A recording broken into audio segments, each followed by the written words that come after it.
Hey everyone, welcome. How's it going? Let me type in the chat. Hey everyone. Yeah, this is going to be a pretty cool episode because this is the I would say the final episode of this series.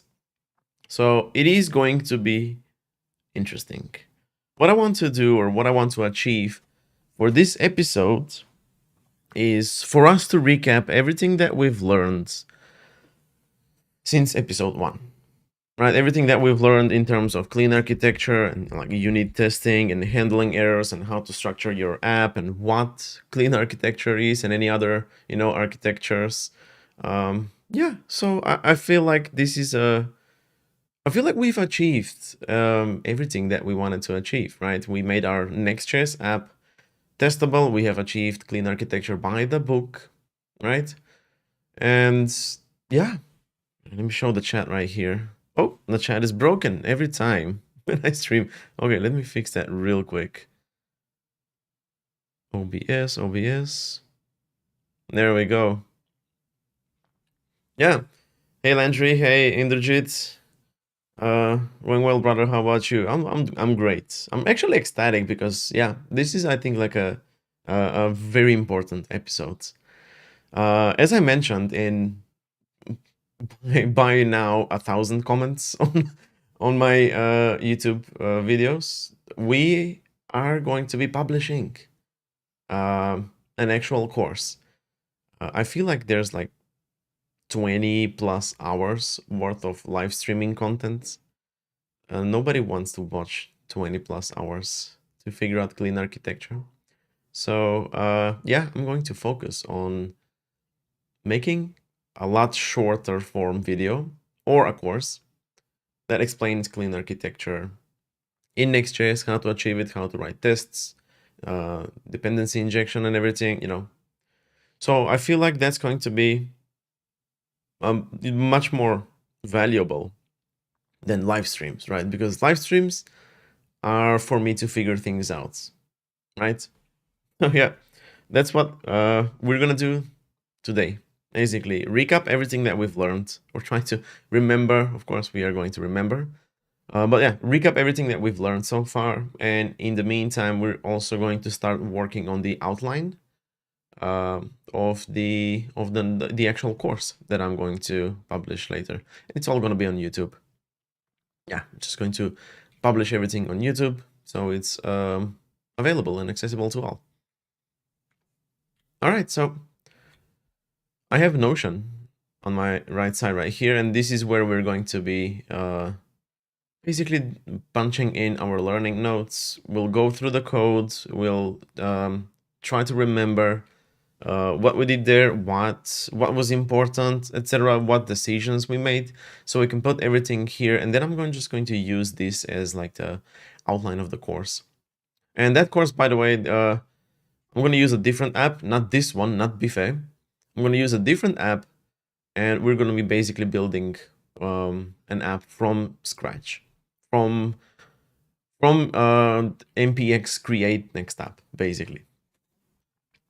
All right, so yeah, in the meantime, also, if you have any questions, shoot them up in the chat. So this is going to be Q&A all the time, okay? Was that a bit loud? I saw something. All right, yeah, this is going to be Q&A all the time. There's not going to be like a Q&A at the end. So yeah. All right, let's start. Clean architecture in Next.js. First, yeah, let's do a quick overview, right? So ever since episode 1, we got into reading about clean architecture, about layered architecture, etc. And let's just type in what is clean architecture. Can you see this? Let me just zoom in. Yeah, like what is clean architecture? There we go. And its benefits, right? Why clean architecture and what are its benefits? And I would say clean architecture is, let's do this, a set of rules that help you structure your app in such a way that it's easy to maintain and test, and it's predictable. Its code base, oh, I need to scroll up a little bit, is predictable. Yeah. Andrew says, I've been working on applying these concepts to next projects with a lot of CMS, specifically DI and DTOs. Any thoughts on whether or not this would be over engineering? Depending on what you want to do. The idea that, the idea of clean architecture is, it's like a common language, right? And let me actually write this. Is there a way where I guess I need to remove this image. I'm just going to remove it. There we go. Yeah. It's like a common language that, developers understand. We're not talking about JavaScript or PHP. It's like a common language, right? Not a programming language, but a way to communicate, right? That developers understand regardless of their programming language or tech stack, let's say. I'm just going to keep it bounded to a programming language. So imagine working in a team, and your team members, all of them have like different backgrounds. Maybe some of them did .NET back in the day, some of them did Java or PHP, etc.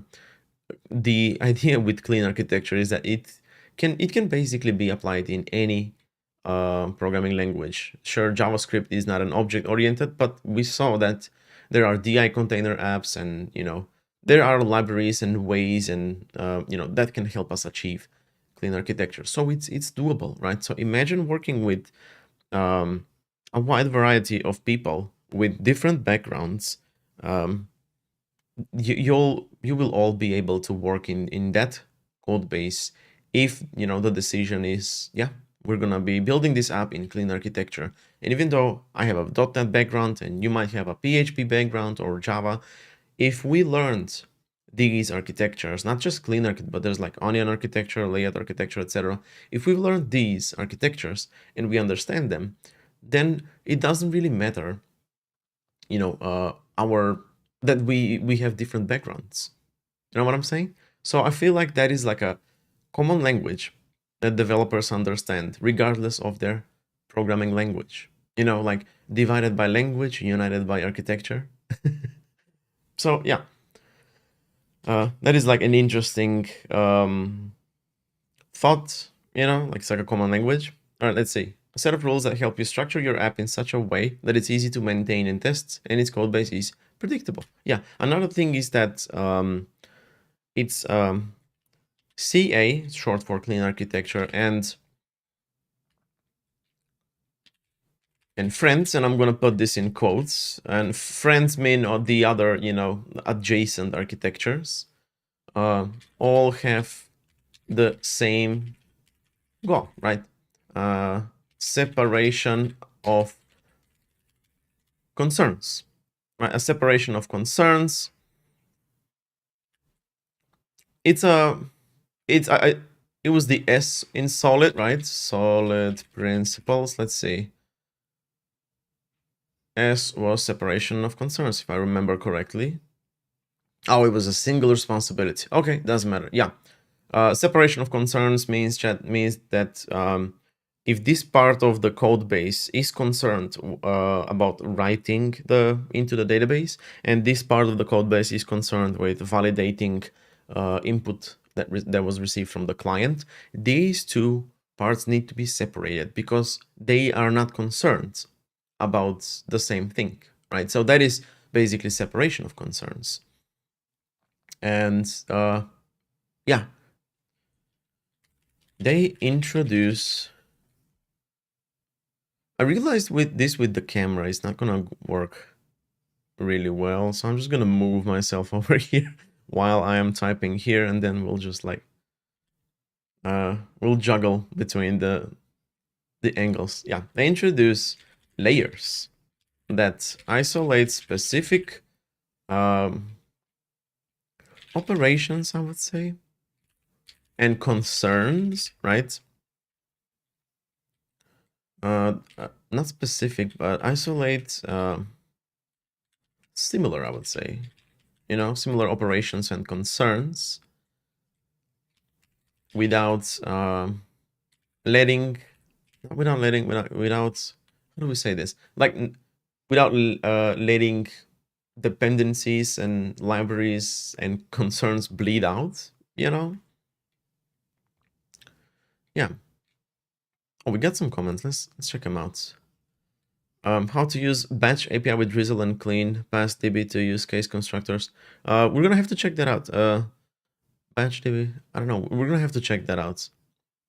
In this one, we're using Supabase, but in the next one, we're gonna be using drizzle. And it's just a coincidence that I actually wear a drizzle t-shirt right now. But yeah, that's a dream. I'm one-man team right now, but I want to prepare for when we get to the point of onboarding other devs. Yeah, and you're referring to the common language. Yeah, totally. What if it makes life more complex? I think it aligns with backend than frontend. Sure. Backend is more susceptible to, this clean architecture and, these types of things. So I'm not sure about the front end though. I know that it's possible because, as I mentioned, CA and friends, clean architecture and friends, they're all about separation of concerns. Even in the front end, there are different concerns. There's like part of the code base that is for rendering pages, right? There's part of the code base that is for defining UI components and the design system, right? How it behaves, how it looks like, etc.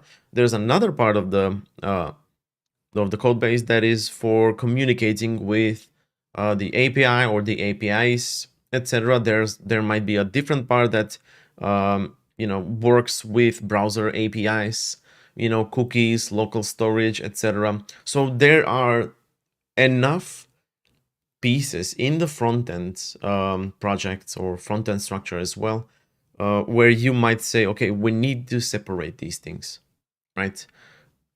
Yeah, it is easier to put or implement clean architecture into backend more than the front end, but it's not that it's not applicable to front end as well. Yeah. All right. Yeah. They introduce layers that isolate similar operations, or I'm not going to say isolate that. Maybe isolates. Let's see. Here's the official blog. Just go all the way down. Yeah, there we go. It did mention something about layers, and I just want to say, there we go. Yeah. Somewhat vary in their details. They're all very similar. They have the same objective: separation of concerns. Separation by dividing the software into layers. Each has at least one layer of business rules and another for interfaces. Yeah. And these are like the goals, right? Independent of framework, testable, independent of UI, database, etc. So yeah, you can see if there's like database, there's definitely, it's backend related. But yeah, you can, I feel like you can achieve this in front end if it makes sense, right? If it makes sense. Front end and back end, both projects, I'm going to say projects, right? Both projects grow at a different pace, right? In some scenarios, the front end might be more complex than the back end. In other scenarios, the back end might be more complex than the front end, right? For example, especially in enterprise apps, where you have different different roles, different types of users. There, like, things can get complicated really fast. Whereas the UI, it's not that it's not complicated, but it's, you know what I'm saying, right? Yeah, it can get complicated, but go check out, for example, some graphical apps like Figma, right? The front end part is definitely a lot more complex, right? Sure, the backend is of course complex as well. There's like real time synchronization and stuff, but you get the gist, So yeah, these are the the things that each of these architectures want to achieve, and they're all around dependencies. Yeah, it is a hierarchy of dependencies, basically. Uh, Royer, do you implement DDD? Not in. We didn't focus too much on DDD in this case. Yeah, I like some of the aspects, you know, in terms of structuring code, etc. But not in this project. For example, here's our entities, right? We have models, and you can see these are all on the same level. Talking from a codes, talking from a structure, folder structure. In DDD, that would this source file. It would be the domains first, right? The collections, links, users, everything that's inside, and then inside you would have all of these, interfaces, use cases, models, etc. I also know that in DDD, for example, the collection in this case, check it out. It's a Zod schema, right? In DDD, this I feel like it has to be a class because the model, the entity, the does all the things. It does the validation, etc. So yeah. Okay, let's check out some more questions.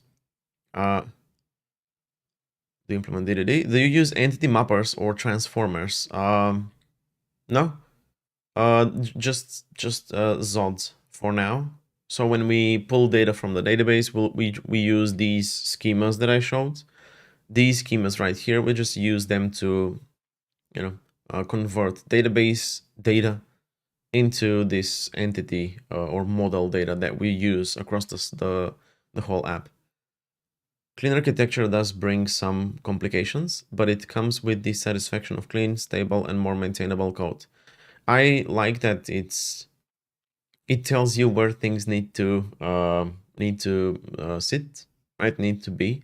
So it's in a way it does make you code faster, I would say, because you don't have to make the decision of where do I put this or how do I achieve this functionality of this new feature that I'm building. It has already made a lot of the decisions for you upfront. So you just go ahead. If there's a new feature, you create a new use case. You update the repository. It's I always want to say it's clean, but it's gonna be a pun. So let's just use it. It's clean, right? It's predictable, and it makes the majority of the decisions for you at the very start, right? Sure, it is more complicated to start a new project using clean architecture, and I wouldn't, if we're talking about, hey, I want to build an app, if we're talking about that type of scenario, or actually any kind of scenario, like let's see if this app takes off, right? We're talking about an MVP. And if you're working to achieve an MVP version of an app that might or might not, work well, don't spend time implementing clean architecture and, you know, just go cowboy, you know, grab a shovel and shove some code to make things work so you can test out the idea. So you can test out if that really works. If it does, and there is like market opportunity or market space for that app, then things get serious. That's when you invest the time to structure your app, because you at that point you expect your app to scale. And if you expect your app to scale, then it's a lot better to do this before things get hairy. So yeah, if you're starting out, don't start with this. Achieve an MVP version or a POC if you want to test with a proof of concept, and then you get into refactor your whole app if it becomes serious. How do you infer the dependency between application layer and infra layer? Yeah, we're using a DI container, a dependency injection container, and we're going to talk about that now. Yeah, so those are like the benefits, right? They introduce layers that bundle code that has bundle similar codes together. Yeah, the layering, I'm just going to use my own words for this, but yeah. Or you get into tech depth later on. Exactly. Oop. Exactly, yeah. Because it's going to be harder to maintain an app where you're just putting code wherever, right? Every new feature or functionality that you need to achieve, you would have to battle and fight your own code in order to make room for this new feature. Because it's, because your code would be, I don't know, if you're not paying attention, then it'll be just like a yarn ball, right? It's all going to be intertwined together. So making room for new features is hard. You would refactor on your way as you're building new features, and that's not a good way, right? Yeah. So let's continue. The layering. I'm gonna zoom in more. The layering allows us, uh, helps us achieve important aspects in our code base, right? And those are um, independent of UI, right? The business logic is not coupled with the UI framework that's being used, right? In this case, it's Next.js. Independent of database, the business logic, or like the database operations are isolated in their own layer. So the rest of the app does not care about which database it's being used, right? It's always good. Well, what was more testable? Yeah. Isolating business logic from frameworks and libraries and databases makes it easier, makes it more testable. I mean, anything can be testable. It's, we're talking about how far do you want to go into mocking things, right? So I'm not going to say more. I'm going to say makes it easy to test, right? Your tests does not need won't need to mock frameworks. Can you mock frameworks? Maybe not. Let's just keep with the standard nomenclature. Not easy to test, but like it makes it more testable. Yeah. I'm gonna put more into like parentheses. So more means it's optional. It can be makes it testable, right? In some cases, some apps they're just not testable, right? If you put everything in every action or every operation, if you define it in a server action in Next.js or an API handler, and how would you test that, right? You can't invoke that from a unit test. You have to pass in a request and a response. You have to mock the request and response in order to, to invoke that function, and then you use a database. And how for databases we do have mocking in place, but yeah, that's basically it. So independent of UI, independent of database, testable. And what else was there? Let's go back. Testable, independent of UI, frameworks, and database. This is pretty much, pretty much the same thing, I would say, in at least in context of Next.js. Independent of any external agency. In fact, your business rules simply don't know anything at all about the outside world. I like this. You know, I like this. I'm just gonna copy it. I'm just gonna copy this here. There we go. I'm gonna copy this here because I really like how it's, it's written.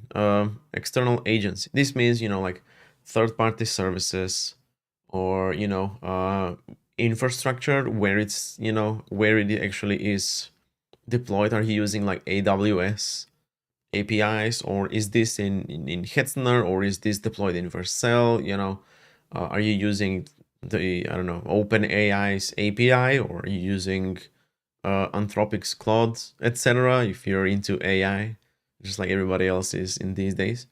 So yeah, that's how I understand this. Independent of any external agency, your business logic, your business rules, it doesn't, it receives data from one point. It does what it's supposed to do to that data. It passes it off to, other repositories, to the database. It doesn't care which database. Maybe it's just saving it in a file somewhere. If that works, the business rules, they'll say, okay, cool. I don't care. Here's the data, save it. Then it'll just, that's what it means. Independent of external agency. Your core logic is just plain JavaScript. It's not using like frameworks. It's not using databases directly, like bigger. Sure, it does use libraries, right? But for example, like NanoID in our case that we're using, but it is that can also be like stripped away into a service, and then again, the business logic doesn't care if you're generating the UIDs with the UUID package or with the NanoID package, or I don't care. Give me an ID, it got me an ID, and I'll just move on with my life. That's the thing. Okay, let's see some more comments. So you love the split keyboards. Yeah, what recommends for carrying on the backpack for not using my laptop keyboard? This is exactly why I got this one, because it's, it splits, and it's really easy to carry. Check it out. It's that thin. It's like a low profile, and I'm using phone holders, magnetic phone holders, to put it at that angle that I like. 35 degrees now. Okay. Do you separate the reads of the records? I mean, in a similar way in the CQRS pattern. I kind of forgot about CQRS. I did CQRS in .NET back in the day. But let's see. Reads, everything is in a repository. And so if you go to infrastructure repository, these are the implementations of the repository. So let's open the collections repository. We have, for example, update collection. Here's get collection for user, and we just pass in the user ID. This calls Supabase, database. It returns. If there's an error, I'm mapping the error into our own entity errors, and then I'm just using the collection schema, which comes from the models, to parse that data and return a collection type. So that's how we do the database communication. Not really in a CQRS pattern, but it's like all tucked away here. And because we're using Supabase, we want to map the, Postgres, and it's not just Postgres. There are also Postgres error to the main error. And this is how it looks like. It's just it's going to be a big switch with a lot of cases that return, our own custom errors that we have defined here. And these are just like, copy pastes of the error class that just have a different name, so that we can, check for the errors instance and do stuff accordingly. So that's how we do it. Yeah. So yeah, we'll keep it like this. Sure, there's like frameworks here. The architecture does not depend on the existence of some library or feature-laden software. This allows you to use such frameworks as tools, rather than having to cram your system into their limited constraints. I love this, right? Think about it in terms of Next.js. Think about it like this. You have API routes, handlers, right? You have server actions, you have client components, right? You have all of these things. You should not... This principle, the independency of frameworks, it basically says you should not build your app according to what according to the framework. Your logic, your functionality is just plain JavaScript, right? Does for example, Next.js support, I was gonna say remote procedure calls, which are server actions in a way. It doesn't, or maybe another framework does. But what does it matter how you invoke that functionality? It matters how it's built, right? How it functions. So yeah, that's the independent of frameworks, or just like any other tools. Ours, we do have some dependency somewhere. This is isolated, right? And this is the collections repository, and it's a Supabase repository. But the rest of the app does not know about Supabase, right? Yeah. Then, for example, we have use cases, and they live in the application layer. And let's go to the collections use cases. There's give me the user, give me the fingerprint. There is a library right there, Nano ID. You see that? That comes from the Nano ID package. So in a way, the use case is dependent on this library. If this library ceases to exist for some reason or pushes an update that is breaking, that's breaking, of course, the whole app is going to break because of it, even regardless where you put it. But if you were to split up the use cases in like a separate npm package, then your npm package needs to depend on the Nano ID package as well. So that's the independent of frameworks. Ours, it's a light app. We're using Nano ID here. I would isolate this in a service, because a lot of use cases can use it. And if I did that in the application layer, I would create an interface like this that define that fingerprint service. And inside of the infrastructure services, I would implement it like this. Get a service, implement that fingerprint service, implement all of the methods, and that's when I'm going to use Nano ID here. That is how we can make this our business logic, the use cases, independent of frameworks or libraries. Yeah. Let's see. Hey Sammy, how's it going? Did we write any tests yet? No, we're just going through, just recapping everything that we've learned so far. For the independence of external agencies, what could be done with Zod? In this case, just just like what we're doing in this case, right? We have the results from the database. You use Zod to convert that and validate if if the output is basically expected, right? Your business logic expects a certain shape of data to come in from the database. And some databases allow you to put arbitrary type of data inside, right? Take Mongo, for example. They do have like models, but you can pretty much put anything in there. You can't do that in Postgres, right? It's just gonna throw errors. But yeah, that's why these models and in our case, Zod schemas are important because we can just whatever it is, convert it and validate that it can be converted to a shape that our business logic expects. Why don't you put create client in the constructor once and use this one? In this case, if we do that, then it's going to be the same client with the same credentials for all of the users. We did that. We made that mistake. This was up in the constructor. And I logged in with my user for the first time. And then I logged out and logged in with a different kind of user. And it was still the old user because this got cached. And when you do create client, it also uses, it sets up cookies and stuff from the, yeah.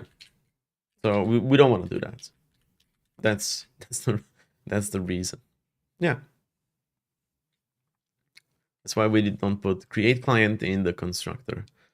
Hey Yasser, how's it going? What are you building today? Just recap of the whole series. Recapping what we learned. So yeah, that's clean architecture, right? it allows us to, it's like a common language that developers understand regardless of their programming language. .NET and JavaScript folks who understand clean architecture, they can code on the same project, and syntax is just something to learn, basically.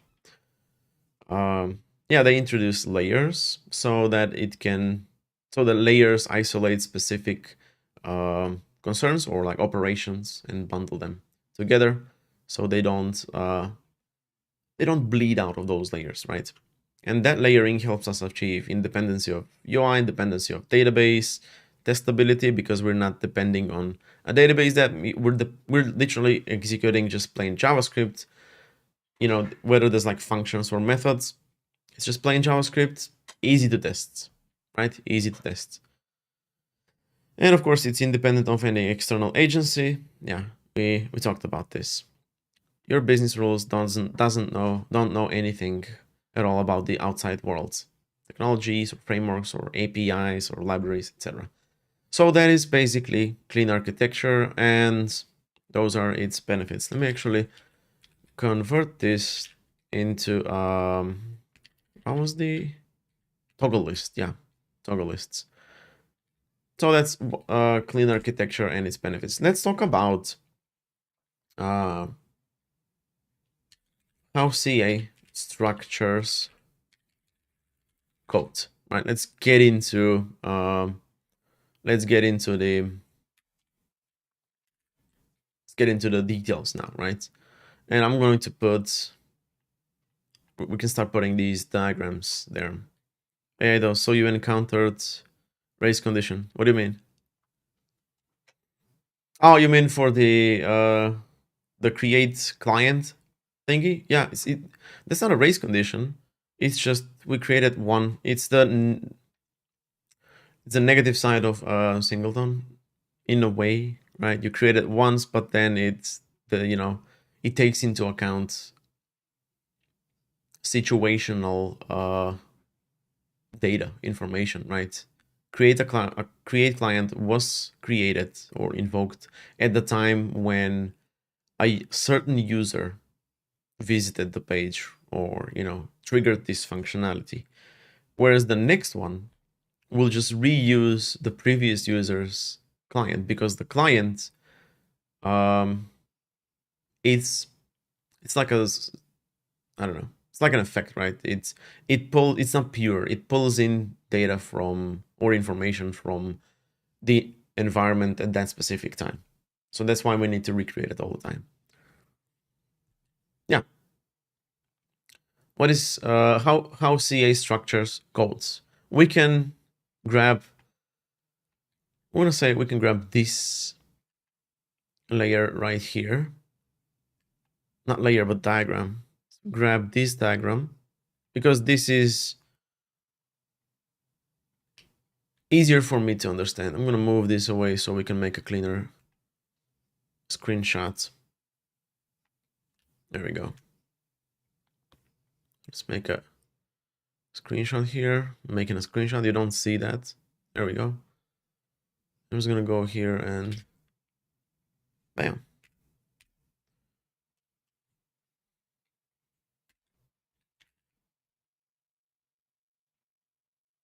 There we go.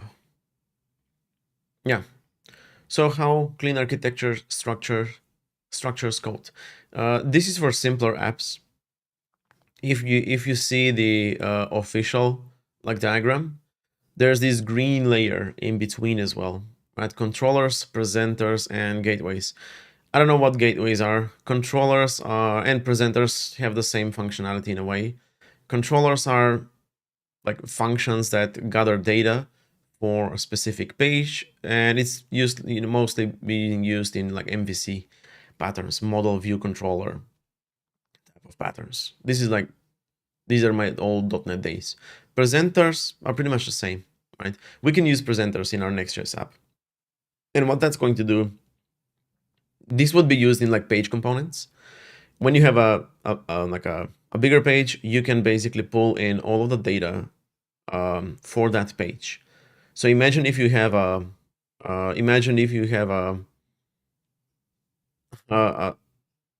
dashboard with a bunch of like tables and charts and whatnot, right? A whole bunch of data.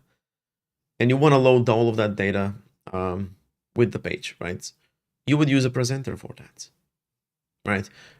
We can talk about RSCs because I feel like RSCs do bleed into presenters as well, because if we use the classic presenters and if we try to pull the whole data in before, you know, handing it off to the table, I feel like it's going to be slower. RSCs do allow us to pull in just individual bits of data and render components as they receive their important bit of data, you know, and not necessarily wait for the slowest component on the page. So that's why, in a way, I kind of omitted this part right here, the green layer.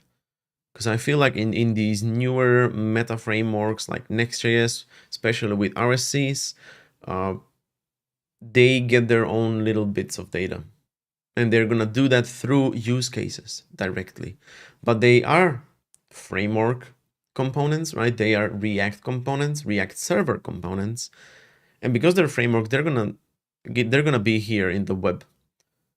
So I feel like, yeah, that's why I avoided adding this one. But we should know that there might be like a potential layer between the web UI and the application layer. And maybe between the infrastructure and application, but I'm not sure. That can be over here. Right? I don't know what gateways are. To be honest, I didn't even spend the time to understand what gateways are. Maybe they're like something DB related or, you know, external service related. But controllers and presenters are basically that. We have a page, controllers and presenters will get all of the data that's needed for that page and then hand it off to the web or the UI to render the whole page. We don't have that in Next.js specifically nowadays. That's why I removed the presenters and controllers. Yeah, but this is the diagram that helped me understand it more than the dartboard diagram. Can we talk through the folder structure? Yeah, we will. I want to understand relationship between folders and files. Yeah, will be so useful if a diagram that explains CRUD and what this uses. For example, who enters via next and after it goes, oh, I have just that. So here's that diagram, the other one, but check this out. Let me just find, there we go. You're referring to this type of diagram, right? I'm going to zoom in so you can see. Right, here's the create link flow diagram. These blocks are the layers, independent layers. So create link server action. That's in the web, right? It's a Next.js server action, React server action. It takes in the input, but it passes that input to the use case, which lives in the application layer. That use case does some checks. You know, does some checks. And it uses the model, passes it off the input to create a new model. The model itself will validate that input, right? And that's our Zod schema, by the way. We don't have like written logic for that, but Zod helps us achieve this line right here. That's why it's not super obvious in the code, but that's what it is, you know. We pass it off. We want to create a new link with the input, a new model. Check it out. Validate yourself. It's Zod, right? We don't have to write code. Zod does that automatically for us. But yeah, we do that, and then we have this. We send it off to the link repository. This is not really the case in our case, right? Sometimes we don't create a main model like link. We create a sub model, a model of specific properties of the main model, right? I'm going to show you what I mean just now. When we go to the entities models and let's go to the link, here's that link, the main link, right? But then we also have a link insert schema. And oh, sorry, my face is there. We have the link insert schema. And what that does is it picks out the label and the URL from the main schema, right? just these two. So for inserting or creating links, we only need these two properties of the main model. So this is like a sub-model, right? That's what's happening right here. So we're not recreating the whole model, we're just creating a sub-model, and an insertion model, if you will. And we pass it off to the repository, which, and I don't have it written here, but we can just copy paste this block right here and put it over here. This line will connect to the database and to the repository. And this is like an external call, right? The database lives somewhere else. We don't care what it is, but the repository knows where the database is, so it does its thing. Here's the create link. We pass in the input, which is validated. It's all valid. If there's a name, if there's a password, we are sure that it's at least 6 characters, that it contains, digits and lowercase and uppercase, and we do all of that logic and validation. The link repository receives a valid input. It doesn't ask questions about the input, and it just puts it into the database. Whatever you put into the repository will end up in your disk, right? And then it's basically optionally, in this case, optionally, because that's how our logic is built. If the create link contains a collection ID, then we also invoke the add link to collection use case. And that is going to do its own, domain/infrastructure type of thing. It basically adds the existing collection into the new link into an existing collection. So this is that diagram, right? This is how the operation flow looks like for create link in terms of where, in the application or where in the layers it goes. Can we do it like this? Bold? No, we cannot. Which we could. Yeah, so this is the diagram that you were referring to, right? Yeah. We're going to use this as well. I feel like it's an important bit. Yeah, so let's begin. CA splits up the code base into the following layers. We have web/UI, application, entities, and infrastructure. And I saw your comment about the transitively. I'll talk about that. It's really simple. Yeah, it splits up the code base into the following layers: web UI, application, entities, infrastructure. Web UI, and I'm gonna do something like this, keeps all the UI framework functionality, right? Those, and I'm gonna say in Next.js, that would be API handlers.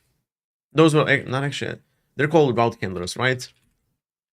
Route handlers, creating a route. You have a page.js, but then, no, handler, route handler. Yeah, route handlers. Exactly. These are like API routes, just like route handlers. Yeah. Route handlers. So, we're talking app router nomenclature. So that would be route handlers, server, actions, RSCs, etc. Everything that has RSCs, pages, components, etc. Everything that has to do with everything that uses Next.js/React APIs to achieve something, right? Building a UI or registering a route handler or a server action, etc. That's why I'm gonna make this italic, right? So that's web UI. Everything, if there is something React related, it's always gonna be here, not here, not here, not here, and that's a fact. Then we have the application layer. This is your business logic, right? This layer contains the functionality, the main functionality of your app, right? It defines, it keeps the use cases inside, and also any infrastructure interfaces. And this is the other layer. And I think that's a question by Royer. Do you have an abstract repository and after Supabase link repository? How do you map the response of the repository to the main data mappers? Zot basically. And how do I map the repository? Exactly this way. We define the interface in the application layer, and we pull in the interface from the application into the infrastructure, and we implement it in that, right? That's the dependency. Oh, we actually forgot to do that, to add that, right? CA defines CA achieves this through defining a dependency hierarchy, right? Layers depend only on layers below them, but not above, right? Yeah, that means that each layer can import stuff from the layer below. Web UI imports stuff from the application layer. Let's go back again, zoom in. Web UI imports use cases. And this transitively, little asterisk, someone asked that question, Royer, yeah. This transitively means that if Web UI has access to or can import application layer stuff, it can also import entities because application depends on entities, right? So transitively, a Web UI has access to entities and also infrastructure for the same matter, right? If we have access to the application, we have access to the entities. So dependencies are, you know, like this. They're like top to bottom. That's how it's done. Yeah. Yeah, that's just how, you know, dependencies work. And that's what transitively means. So yeah, application, this is your business logic. This layer contains the main functionality of your app. It keeps the use cases inside, which are the, you know, define the operation, the specific operations. And we're talking about create collection use case, get link use case, or, you know, delete link from collection or remove link from collection, right? These types of specific operations. Then we have entities.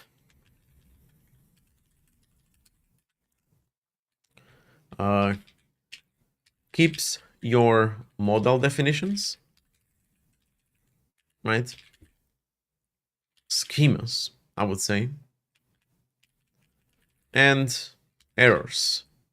So in our case, we just, you know, have errors, but anything that's like that defines shape, any shape of data will be here, you know, and errors. And I can like do this, and any type of and anything that defines shape of data, right? An error is a data structure. The schema is a data structure, you know, in our application. So yeah, those are the entities, models, and errors. And then we have the infrastructure. And the infrastructure pull in the interfaces from the application layer and define, not define, implement them. This layer keeps shared services, you know, like authentication service, and also database implementations. These will be repositories. And any external services, you know, like OpenAI's API, for example, if we're using, I don't know why I keep using OpenAI. I've never used OpenAI's API, but let's just go with the flow. Yeah. Yeah. So that's the infrastructure layer. And that's why this arrow right here points downwards. And that's why I also made it red, because in order to achieve this, you need a dependency injection container. We'll talk about that. But this is the arrow, right? Because infrastructure imports stuff from the application. Those are the interfaces, right? And defines them. The implementation implements them inside. That's why the arrow is downwards. And because of the rule of, you know, because we can transitively depend on stuff. If this was at the bottom, or if this arrow was different, it was the other way around, that means web UI depends on application. Application depends on infrastructure. That means web UI depends on infrastructure, right? Transitively, we will put database stuff inside of the web. But this way, transitively, we put only plain JavaScript classes, right? No big deal. So that's how we isolate external services and database implementations away from the rest of the app by doing this. And that's clean architecture, by the way. That's clean architecture. Okay, we got some questions. Let's check them out. We did this, data mappers, those are the ZOD schemas. Application is the business logic or orchestrate the business logic.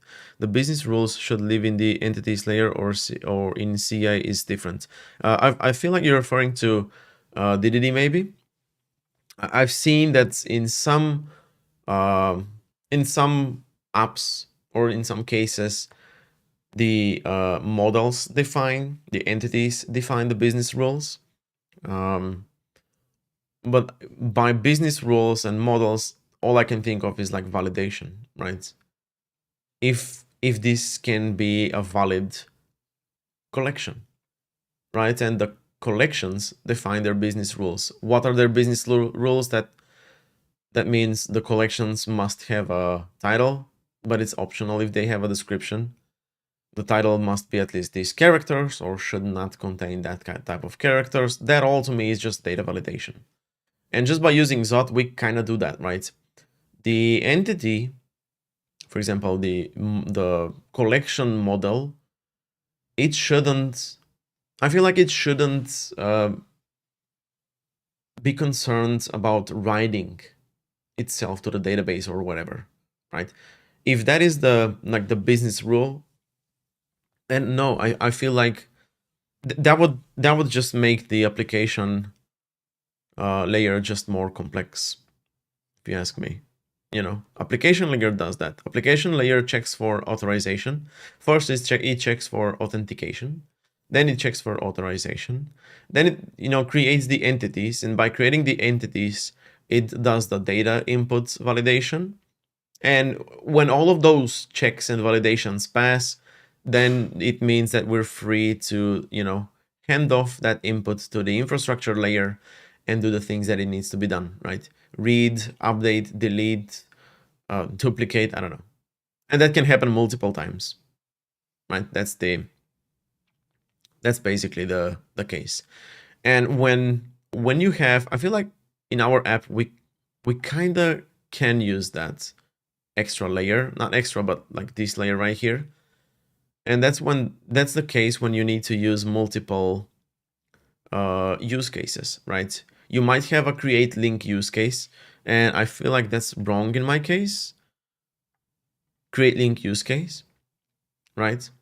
In this case, create link use case invokes the add link to collection use case, but it shouldn't, right? Use cases should do just one thing. This should create a link, save it to the database, and that's all. It should not touch the other way. So this is where that layer could come in handy, you know, to keep things truly separate. So that presentation or controller layer would invoke those two use cases, basically, right? But imagine that you're an Airbnb, you should have overbooking. That's a business rule. Yeah. In CA, where should live the logic that handles that? For the overbooking, like, is this property available to book? I guess that would be a use case. Most likely, that would be a use case. That's when you need that extra layer that I talked about, right? That's when you need like a controller here that orchestrates use cases, right? But the use cases, they do the validation and stuff, and they, along with the models and repositories, they throw errors. We can, you know, we can bubble them up into the web or that layer as well, the controller layer, and then report that error to, you know, an error tracking server if you service if you're using something like Sentry, or and actually not or and bring the feedback back to the client. So in that case, I feel like that would be a good controller use case, right? Then I would start to check for overbooking in a lot of use cases. How would you reuse the overbooking logic? It should not be there. Like checking for overbooking should not be shared. Like it can be a use case that you invoke at the you know, at the start of the controller, and it throws an error, and no other use case it will be invoked after that point. So you should not be, you know, you shouldn't be reusing that logic there. Checking for checking for overbooking will be a use case in itself, and you would just invoke that, and that would stop the execution after that point if you can't, you know, if you can't put in the booking.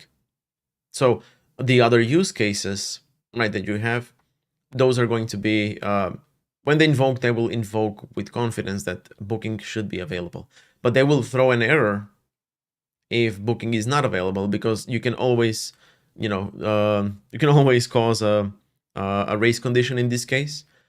You know, there are like two requests coming in. This is the check overbooking type of use case. Both of them pass, but there's like one quantity left, for example. Both of them pass, then the first one will finish before the next one. The next one, when it reaches the other use case, like save to database or put booking, or I don't know, it's gonna throw, and you need to handle that error. So this will be one layer of prevention for overbooking, the check overbooking use case. But then, you know, race condition errors will also happen, but you need to handle them in that layer. So I feel like we should add that here. Yeah. And I'm not sure about the naming though. Presenter versus controller. Presenter tells me that it's just about fetching data from services and databases and just presenting that data to the you know, presenting that data to the page. There's a little diagram here. I have no idea what it means, right? This uses the ports right here, and this is like the hexagonal architecture. That is the ports and adapters type of architecture. I haven't taken a look into that though. Yeah, I haven't looked into that, but it uses both presenters and controllers. So, and there's like interactors as well. That's when I was like, okay, this is way too complicated. You know, we can achieve something simpler. And that's why I decided to rework the whole thing. So yeah, let's see. You have two use cases: one book an apartment use case, and the other one book a hotel use case. Imagine if both you have to check for overbooking. If logic is in the well, look, booking the difference in these two use cases is the entity that you're working with, right? And the logic that it defines. In a way, that can be, you can like put them in under the same roof, and that's when you can actually, I guess that's when it makes sense to put business rules inside of the model, right? If you have an apartment model and then you also have a hotel room model, but these two would implement an interface that says check for availability or something like that, right? And if the logic is different, then they'll implement that themselves. So you won't have two use cases. In that way, you would just have one use case that can receive an interface or a base model, an abstract model of a property or something like that. Yeah, you would have to check for overbooking in both use cases. Uh, yeah, like I feel like you can achieve that by turning it around, putting these two under the same roof, under the same thing, like an abstract class, and then actually, abstract class in JavaScript, right? Well, you get the gist. Yeah, yeah. We have to work on a more complex app than the one I have here in order to really get into the all the nitty gritty details about this, and like how when do we use controller presenter. But I feel like we have already identified the use case where you need uh, a controller in this case, and that controller is something that I should also have in my app, because check this out. And this is wrong. I should not be doing this. Let's go to the links use case, right? Where's the create link? Here's the create link, right? I'm using the, oh, again, camera, sorry. I'm using the authentication service. Cool. If there's a collection, I'm actually using the collections use cases. So this is a different use case. So I'm invoking one use case from another use case. Is that okay? I'm not sure. Would that cause any side effects?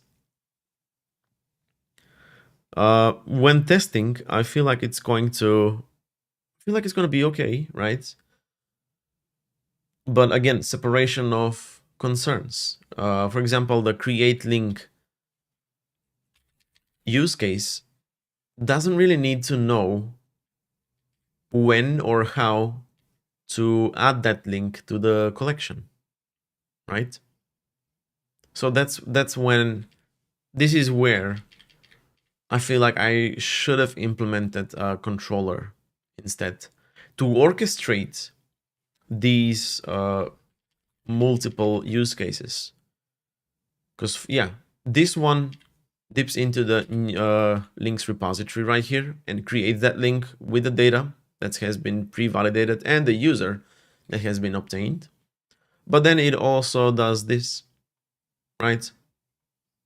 It adds the link to the collection, but through a different use case. Before that, it gets the collections use cases to check if the collection is valid or not. So I should have implemented a controller in this case to orchestrate this.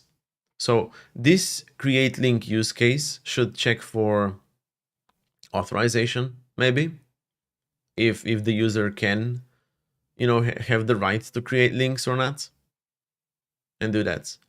But you might say, okay, we have a controller, but that's bound to the page. The create link is an independent logical unit that takes into account authorization, because creating a link should only be done when the user is authorized. And those authorization rules can be defined in any way. In our case, it's just, is it authenticated or not? If it is authenticated, then it can create a link. You can also put in more rules, like, is this a free user? If this is a free user, what are how many links are the free users allowed? Is this their 10th link? Maybe they're allowed only 9, for example, right? Or 11th link, and maybe they're only allowed only 10. You know the gist. You get the gist. That's what happens here. And I feel like the use case should take on the responsibility of checking for authorization and throwing errors if, you know, if the operation could not be fulfilled, basically. But I should have done that here. This is not a good use case. It triggers other use cases. That's not its own responsibility.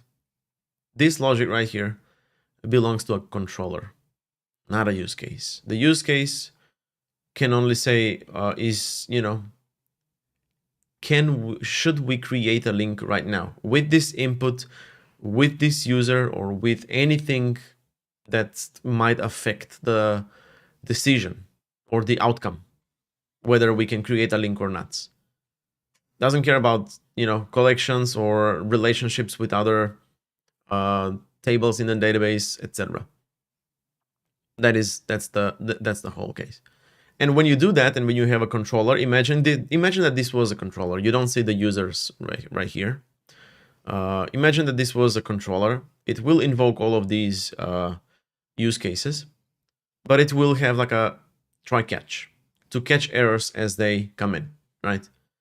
And when it does, it's going to throw report them and rethrow other types of errors that are going to be UI specific,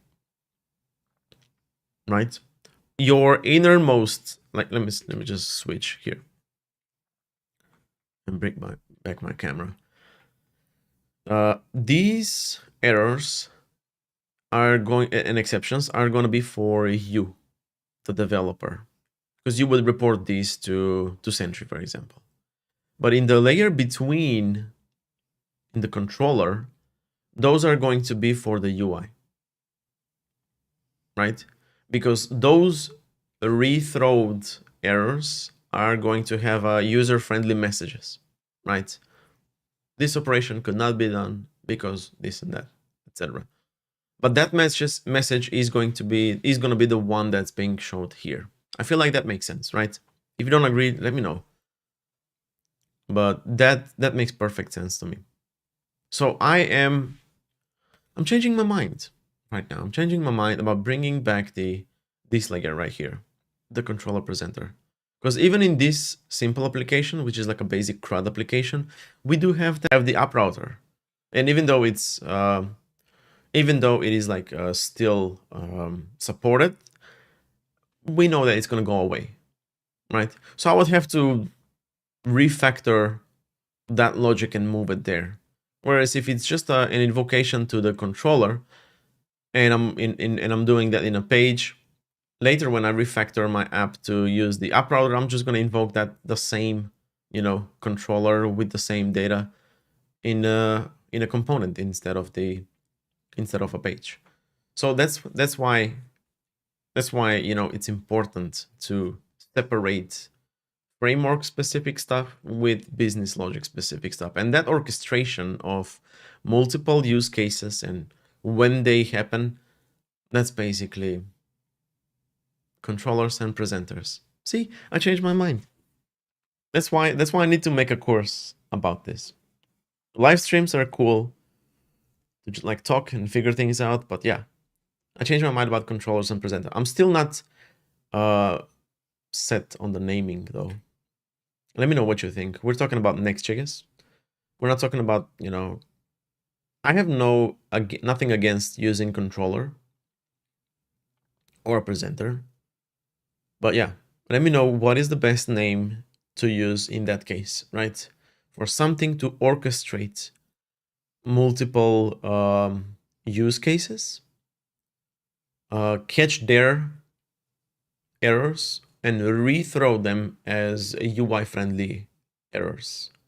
But send and register those errors, the original errors, in, you know, platforms like Sentry, so that we developers can look into them. We don't care about the UI, the user-friendly message. We care about like tech stack, tech stack. We care about the stack trace and all the other data that does not need to leave the server and go to the UI, right? So that's why we need that. But let me know what you think in the chat here, or in the comments if you're watching this live stream later.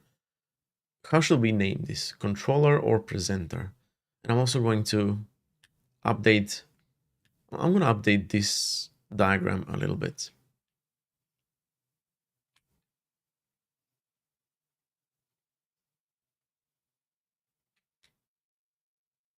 I'm going to put this one here. Oh. One end over here, the other end over here, and then I'm going to link this like this. This is going to be green because it was green in the... We also need to update this. Yeah.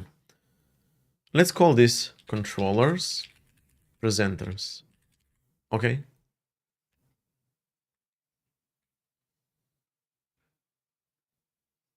Inderjit says, I think controller is common in these types of architectures. I think so too, yeah. Or it can be both things, you know? That would be more complicated than I would like it to be. But imagine if it was two things. Controllers are... right now I'm thinking about queries and mutations when it comes to a database. Queries read data. Mutations mutate, change the data in the database, whether that's like an update or a create or delete. The data before and after the mutation is not the same in the database. But the queries, you can run them 1,000 times if you want, no side effects happen, right? It's similar like CQRS. Yeah, kind of, right?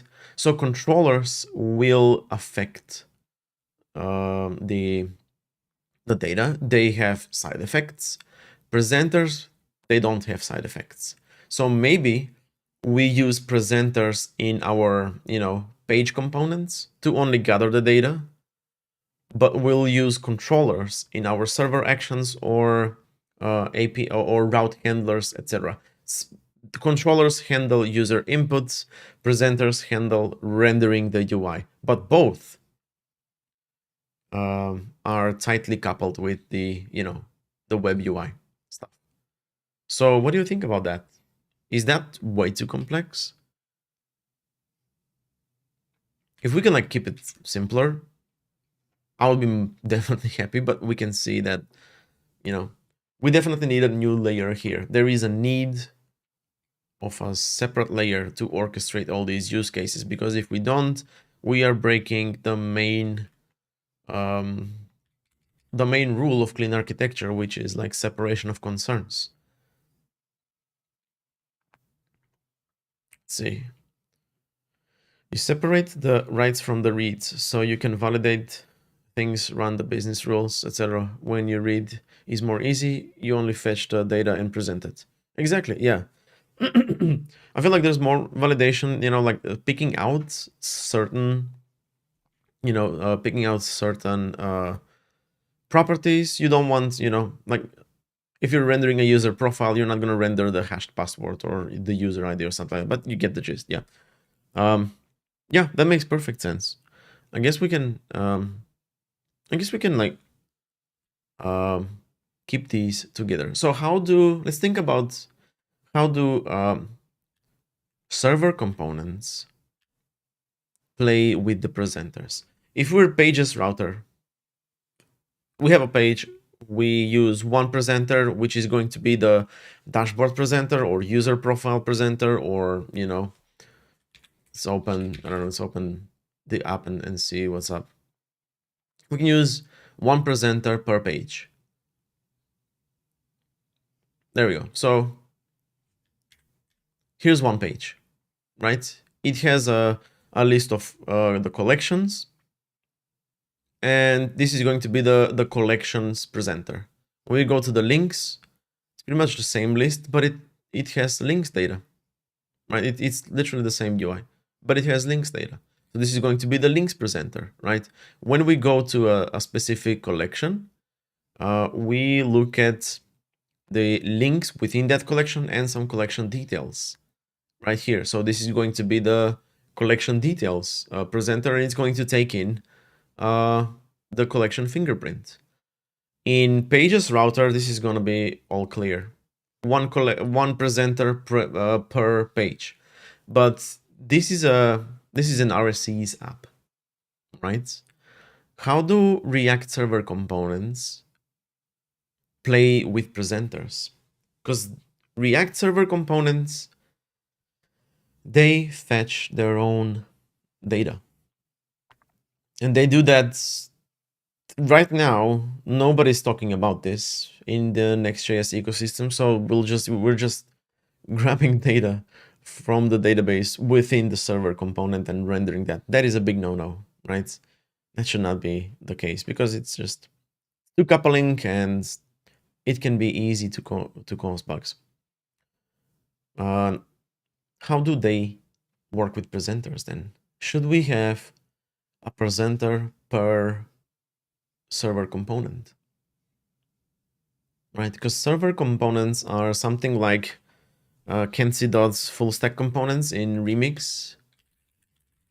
Kenzie Dodd's full stack components. Yeah, this is a really cool talk.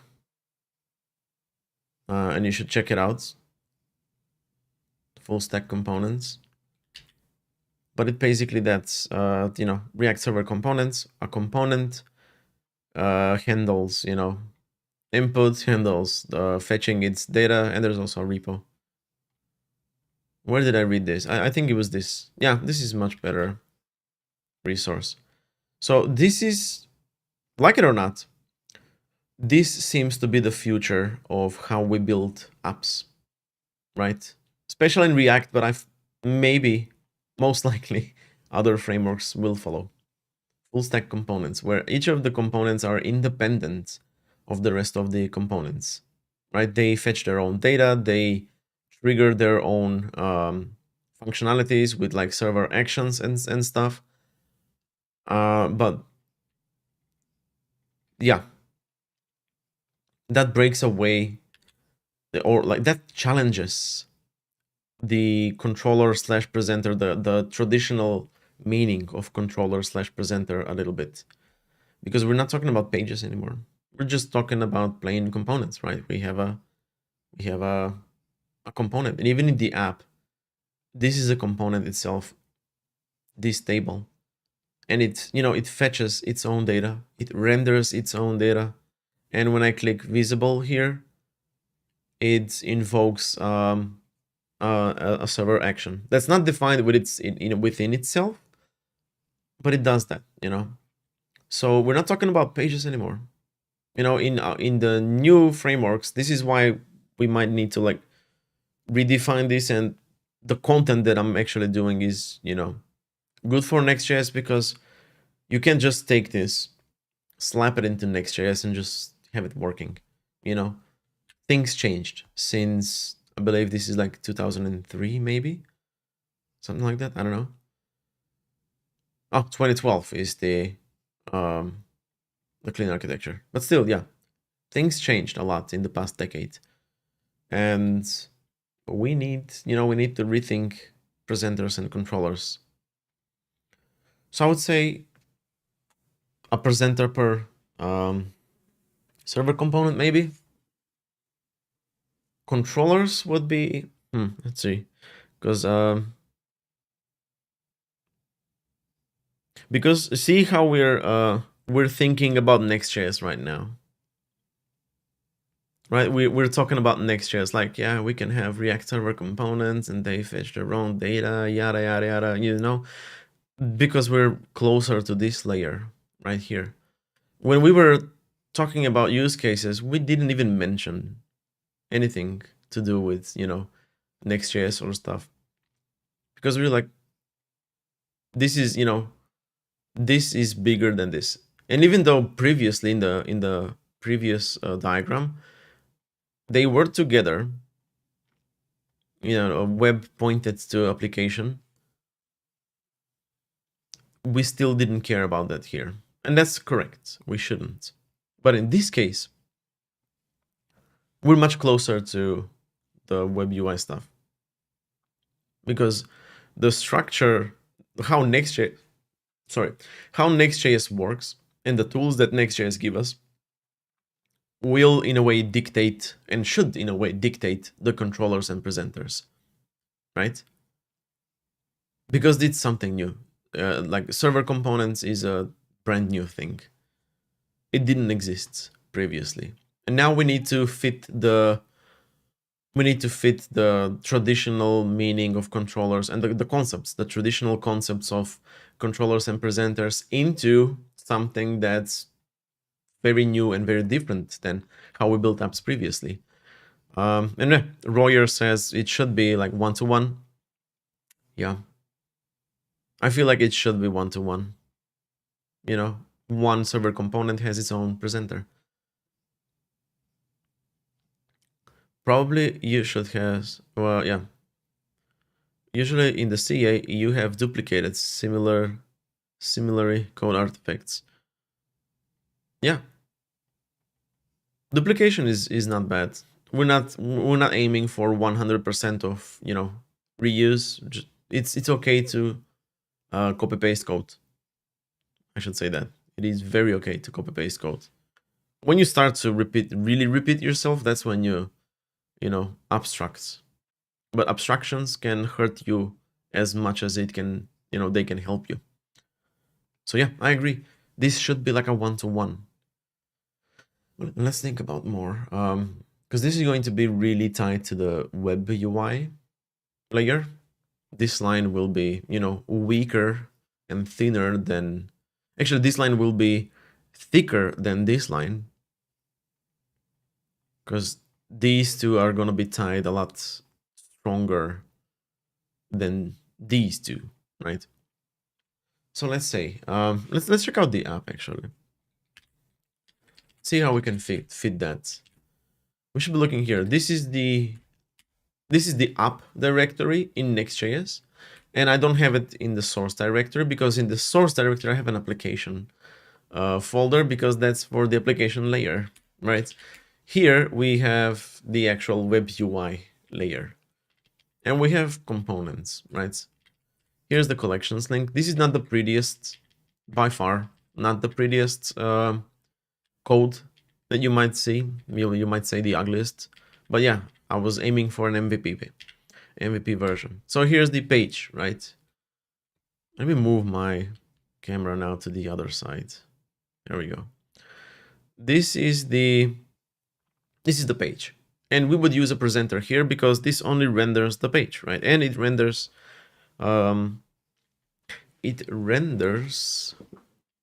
let's see, it renders two components: create collection, which is just a button and it doesn't need any data. It's a client component that doesn't take any data. It's a button that invokes a server action, which in our case would be a controller, but then we're using server actions, and see how server actions, let's see. Then we also have the data table, which does take into the data.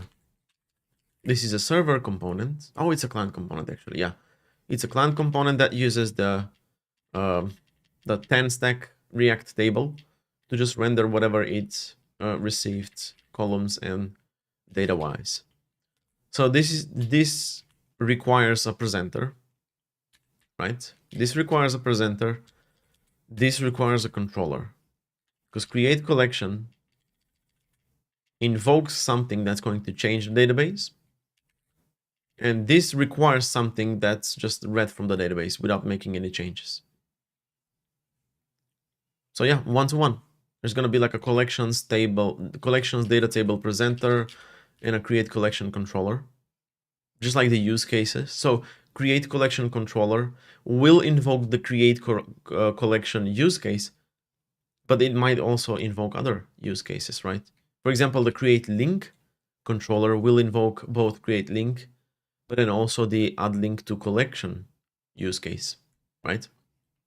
That makes sense. So in this app that is built entirely, like 99%, I'm not going to say 100 because it's going to be a lie. I do have an API here, and I have just one route to update the order. Yeah. In this case, the whole app is basically built with server actions. So server actions are controllers, right? Server actions are controllers.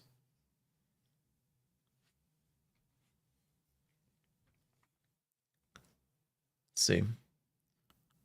In the JIT, currently validation is happening inside actions only. What if we're building admin API? Then we need to handle the same validation for APIs separately. I think if we do validation in controller, yeah, right now we're doing validation in the validation in the use case because that's our controller.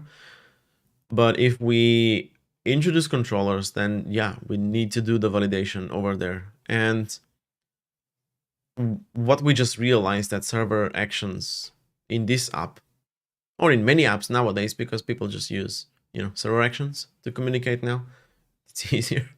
Those are the controllers, and validation does happen in them. And let me show you an action and you'll see. Here's the update links order action, right? It's an authenticated procedure. It uses the authenticated procedure, which comes from ZSA. And what this does is that it uses the authentication service to get the user and return it. If the user doesn't exist, the authentication service will throw and will redirect the user to the sign-in. Or in this case, it should probably throw an error or something like that. I don't know. We'll see. But yeah, and there's also an input schema, which is defined with Zod. Here it is. Update links order input schema. It has to receive a fingerprint, an array of objects called links orders, where each of them objects must contain a fingerprint and must contain an order number. So this is being put as inside of the input. If the input that we're sending through the from the client does not match this input schema, it's just gonna throw. Nothing's gonna happen, right? And it's going to report back to the front end, to the client, saying that you can't pass that. So there are validations happening in server actions, and we kind of understood that server actions are controllers in a way because they handle user input and mutate data, right? Server actions are in this case controllers. Let's see. Yeah, validation in controllers. There we go. We saw it. Yeah. Royer, for example, when I implement DDD or CA in Python APIs, we have one controller for request and one presenter for response. Okay.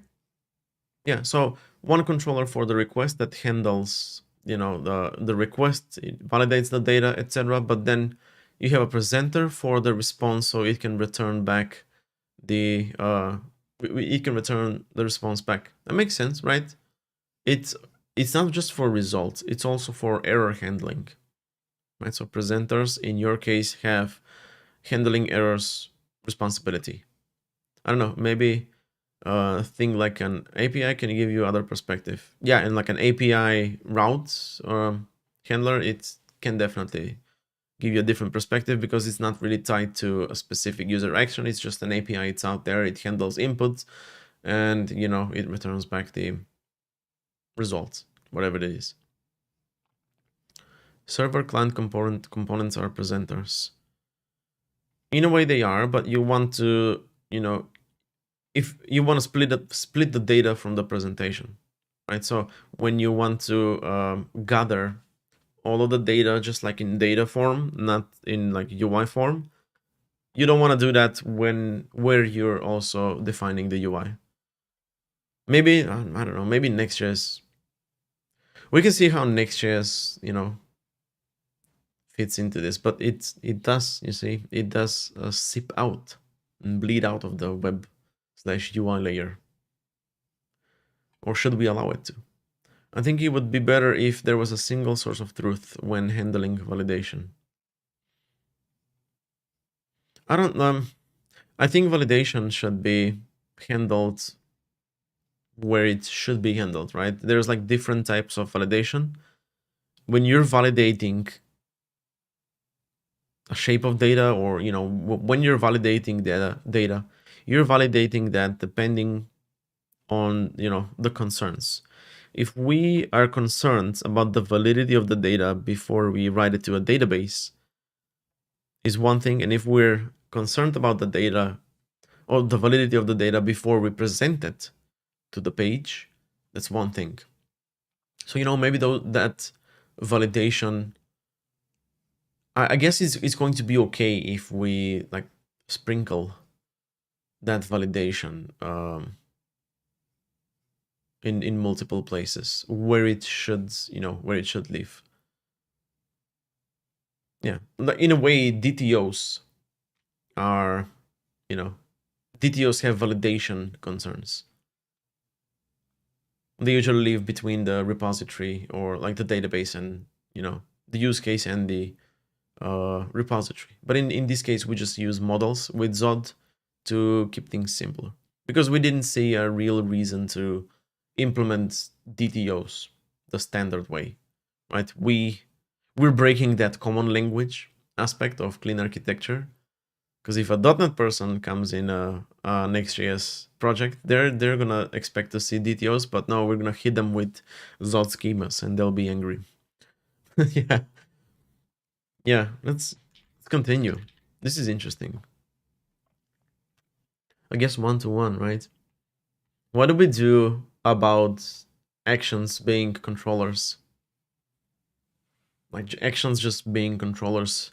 Because if we introduce an action and that action invokes a function, that would be overcomplicating, right? We would just be adding layers, but it's one function that immediately, invokes another function, unless we have a good reason for it. Let's see here. Let's see. Let's say that this is an action. It is an action, right? Remove link from collection. And which part of this would be the controller and which part of this would be the action itself? Message bus. Yeah, but that complicates it, Oh, we got some more messages. Let me see. Edwards. Hey, Edwards. Let's see. Inderjit says we might introduce some kind of external APIs in our application. Okay, but you would put them in, we would put them behind a use case, and those external APIs would be defined in the should be defined in the infrastructure layer, because it's like a dependency of a third-party service. That's a thing that you cannot control, so that's why you need to isolate it. Edwards, in Laravel, authorization and validation is being handled in a request class before getting to the controller. So that would be the server action in this case, right? Just like we have, let's see, just like we have this Zod, not Zod, what am I, ZSA, not Zod, this is ZSA, which means Zod server actions. There's also a different package called Safe Next Actions, something like that. I haven't worked with that one. I think they're like literally the same, It puts Zod on top of server actions, and that's all. So in this case, I have a procedure that does that, right? It's getting the authorization checks in order, but this is just, it's authentication, not authorization. Authentication, not authorization. Yeah. If there were authorization issues, it would have been caught in one of the use cases here, for example. I don't have authorization means in our application other than authentication. If you're authenticated, you can create collections, etc. I mean, there are actually. You can't create a link and add it to a collection that does not belong to you. That's an authorization issue, and we do have those. We just keep them in the use cases. So maybe that's like wrong. For me, the validation should be in the entities, because you can raise an event, for example, a trigger, other use cases for send it error to Sentry or display UI, but for what you should implement is a message bus. Yeah. Why? I don't see why do we need a message bus in this case. It's like one, communication mechanism, a message bus. But as much as I like it, I also dislike it because it's hard to debug message bus. And I really like when I do this. Bam. Whoa, and have an error. But yeah. Let me try that again. Do this. Oh, and go to the actual implementation and do that. Appreciate that. But yeah, where are we? Here. Finding good reasons for this part right here.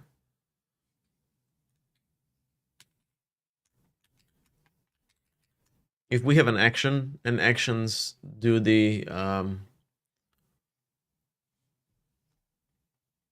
actions, and we can have like actions and we can have route handlers. Both take in the data in a different way. So should they also be the ones responsible for validation? I kind of like that. And that aligns with what Edward said. Do the authorization and validation in the request class before getting to the controller. And in our case, that would be just whatever's first, right? Server action or route handler. You take the data in a different way, but you validate it in the same way. And you can put that there. If the data is valid and the operation is authorized, you can throw the RBAC schema right there. Check for the operation, check the user, etc. before you do any, before you invoke any code. Then you would move that code to the controller. And if the controller has the data valid, it doesn't do any validation, it just orchestrates use cases, right? Yeah. Yeah. Presenters, they're gonna be like one-to-one with server components. But controllers are going to be a stepping stone between server actions or route handlers and the use cases.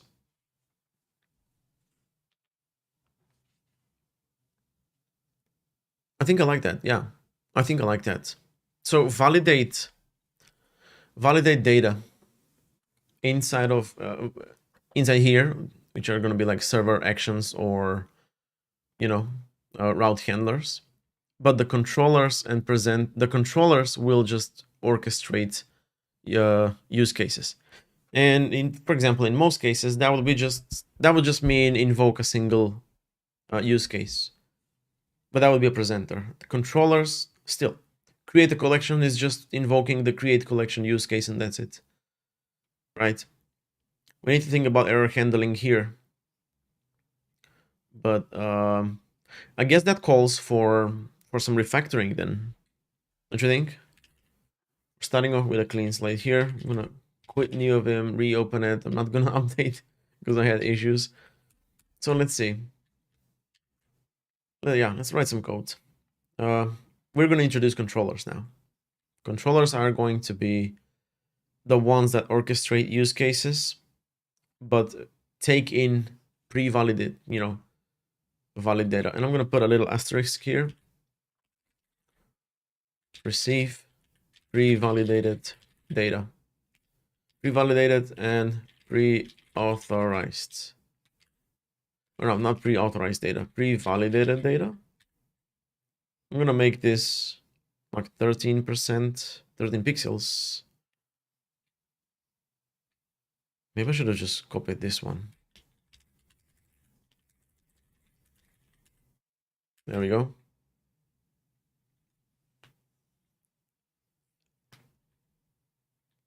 And these are not gonna be this. They're going to be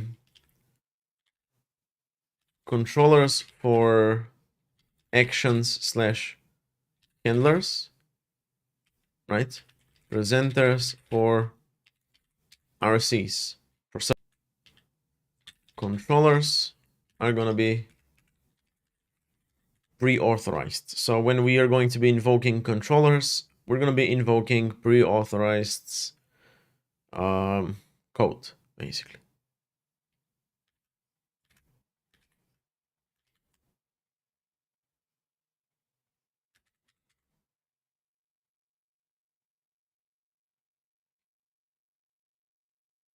There we go. Nitpicking. Okay. Controllers, presenters. I like this. I don't think it's like too complex. I feel like it has its own place inside of this whole thing. Yeah, and controllers are also part of the, they also transitively have the, just copy this.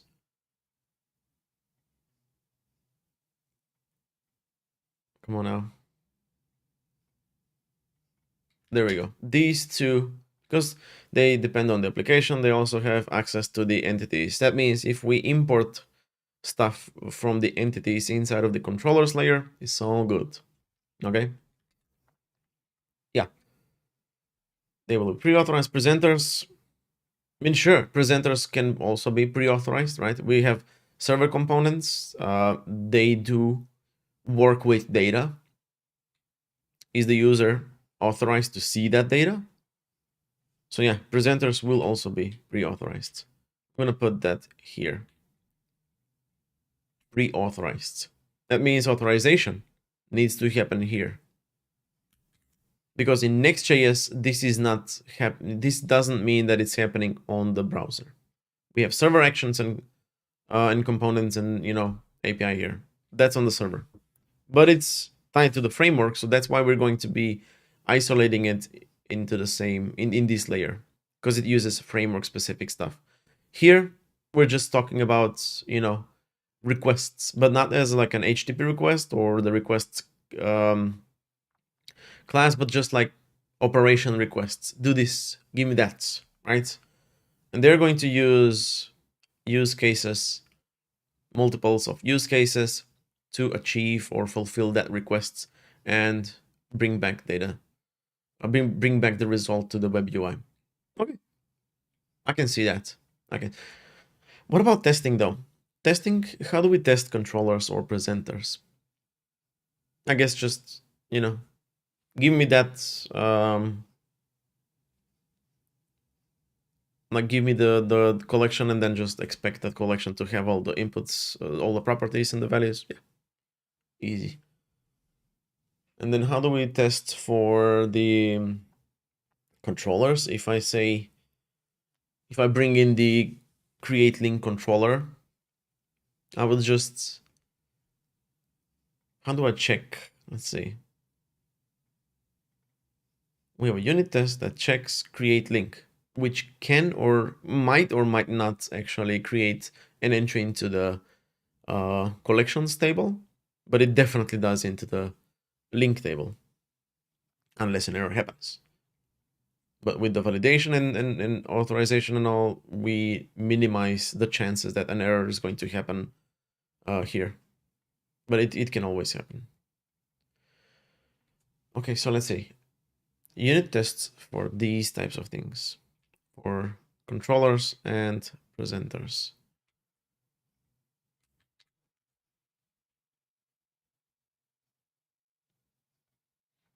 I guess we can, yeah, I guess it'll be the same thing, right? Get them, invoke them, you know, do expect on the result back. And we can also pull in maybe we can also pull in individual use cases. I don't know. We'll see. Or maybe pull in other presenters. I don't think we should do that. That doesn't sound okay. But yeah. There we go. Controllers and presenters. Let's do some refactoring finally.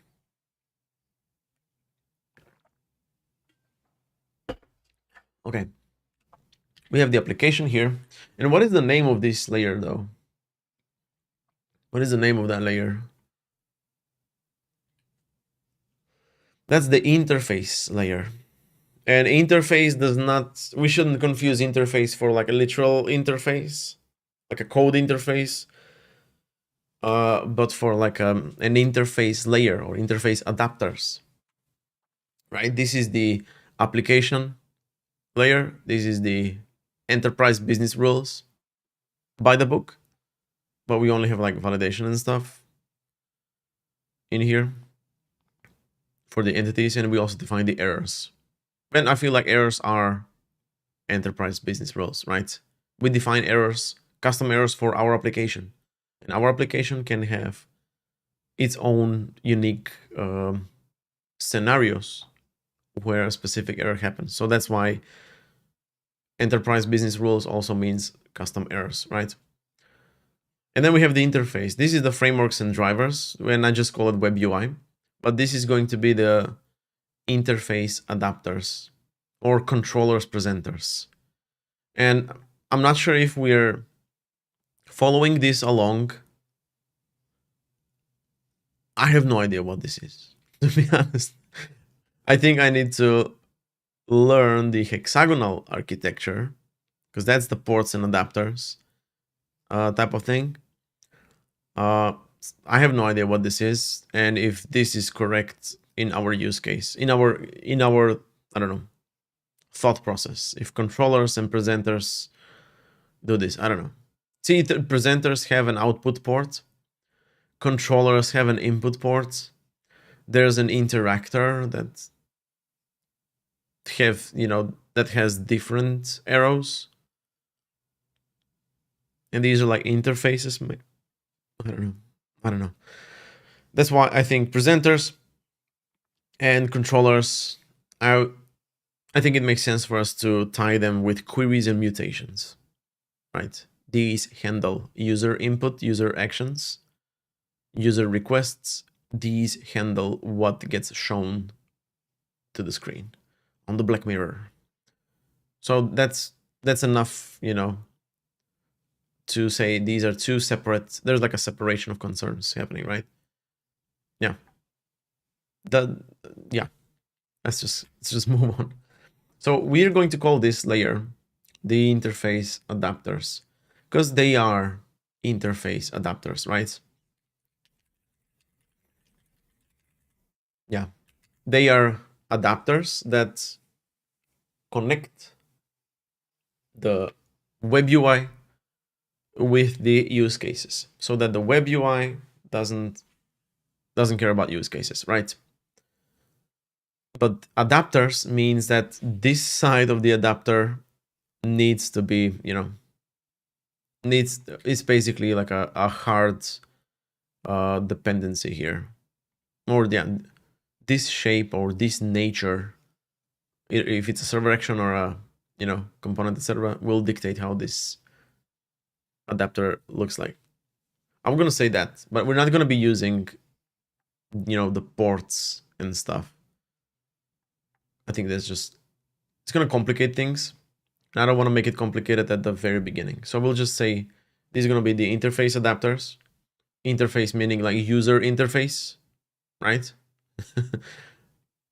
Yeah, there we go.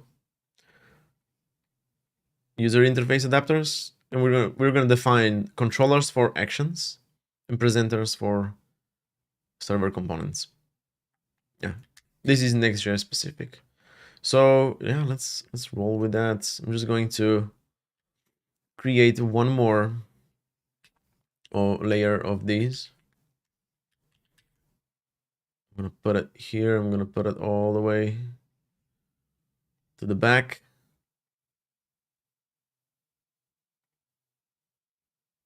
And I'm going to make this. There we go. That looks good.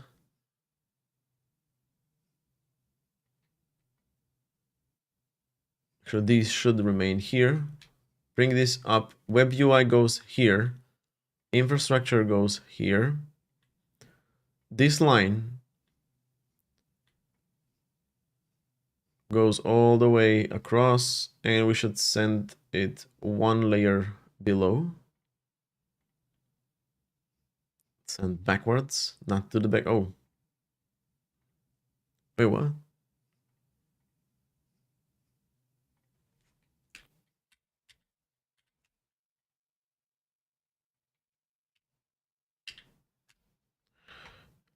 Sweet Jesus.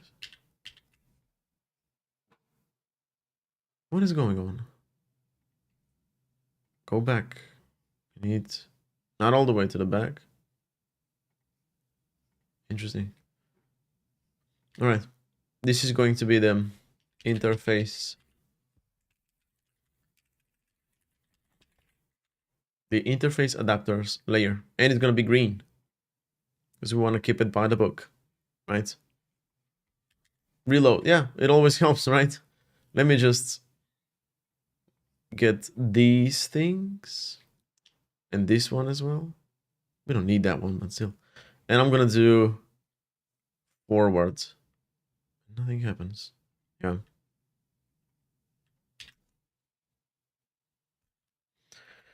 No, it was just like the dotted line. I'm just trying to bring this line all the way to the, all the way to the back.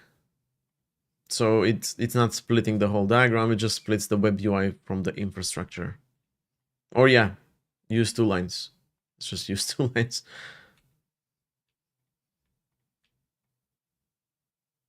There's one and there's the other one.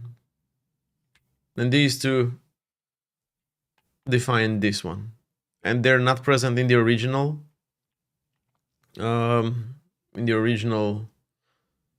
Diagram, and that's why I was confused. Like, how does UI and DB live in the same, ring or layer?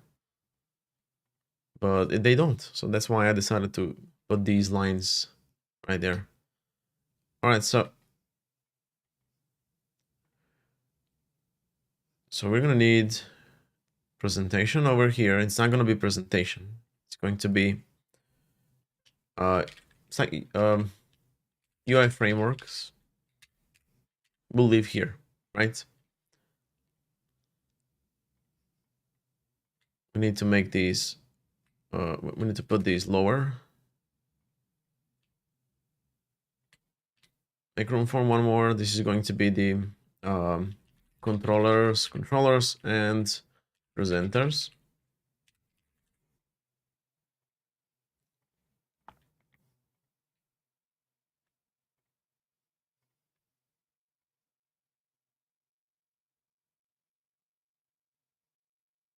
Pretty much.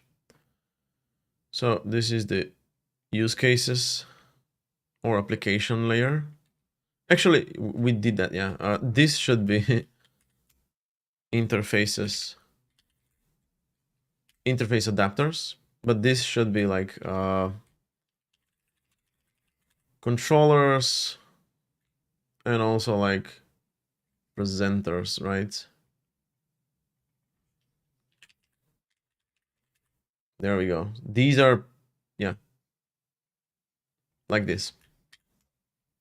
Then we have use cases. Then we don't need anything on the bottom part right there. We have one more line from here until here, and the line's not gonna align, and I'm not gonna care about that. Make this one green.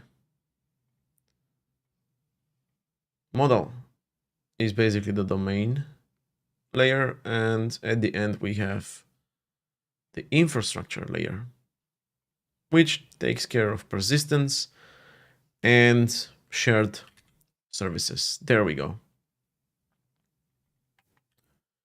And this is going to be that clearer view that helped me understand clean architecture that this diagram does not help me understand it. Well, now it does with these lines in a way, but it's much clearer, at least for me. Okay, diagram is updated. This one is also updated. Oh yeah, I think I posted it in some of the... There we go. Maybe we should have, you know what? Maybe we should have written our outline here. Let me move it. Let me actually move this whole block and put it here. There we go. Yeah, much nicer. This is much nicer. I don't need Notion now. What is clean architecture and benefits? So we see the diagrams and everything here. We're not going to need the image in this case, and that's why it didn't got uploaded as well, because it's right here. Yeah, web UI, application, entities, infrastructure. Now we also have one more. Aside from the web UI, we have the let's do this, the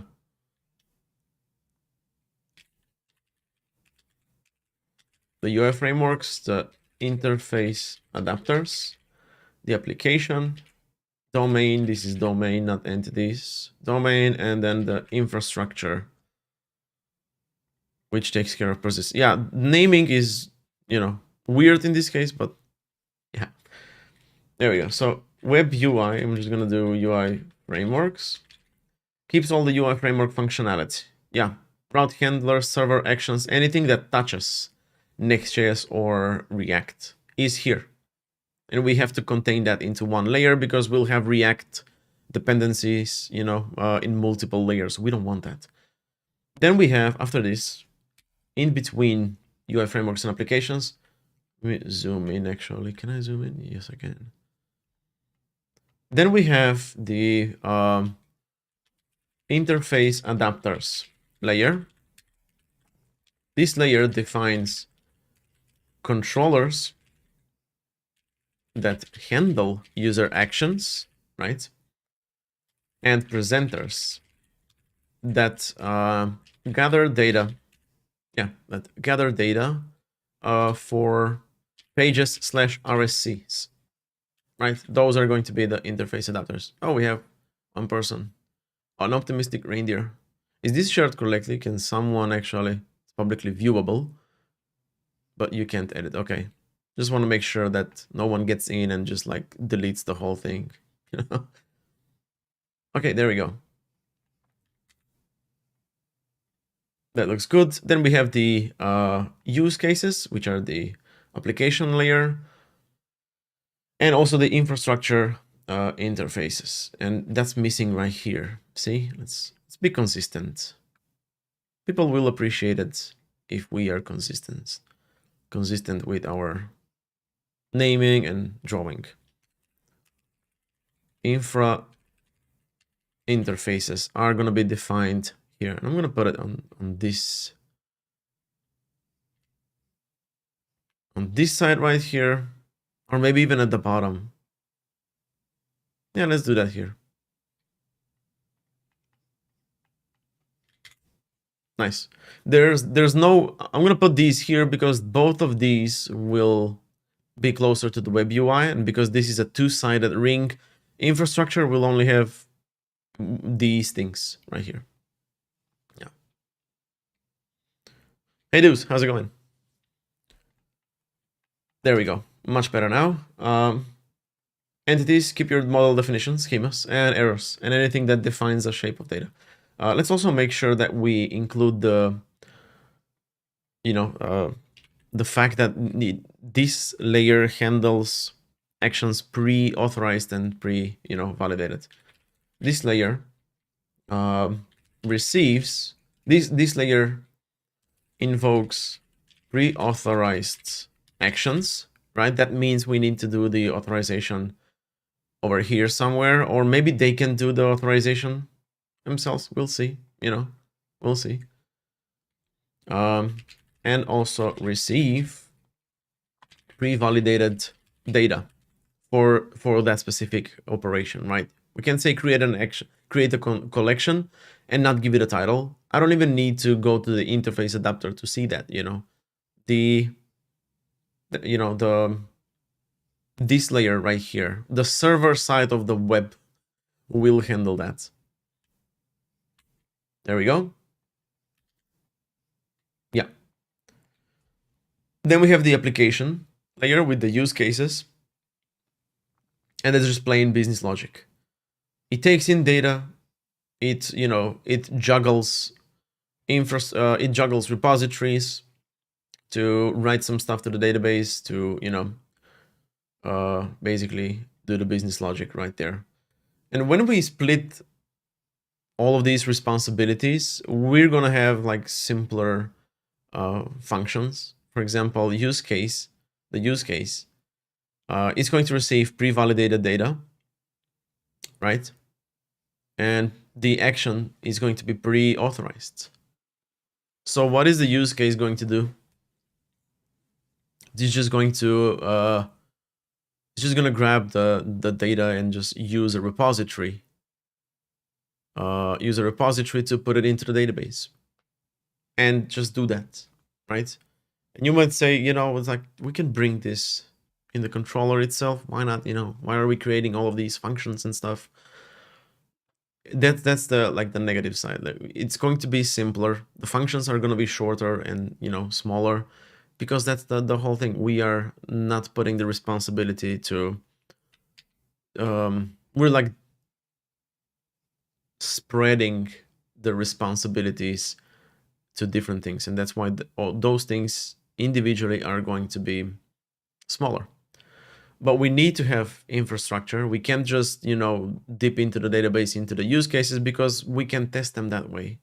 If use cases have like infrastructure, then we can't really test them. But then if all they do is put data into the database through repositories, then what's there to test, right? We'll see. We're gonna need controller tests in this case, and presenter tests. What is left for use cases to do? This is a genuine question. If they don't do the validation and authorization, and all they do is just, create models and pass them off to repositories, what are their responsibilities going to do? What should we test when we write unit tests for the use cases? What should we test for is the question.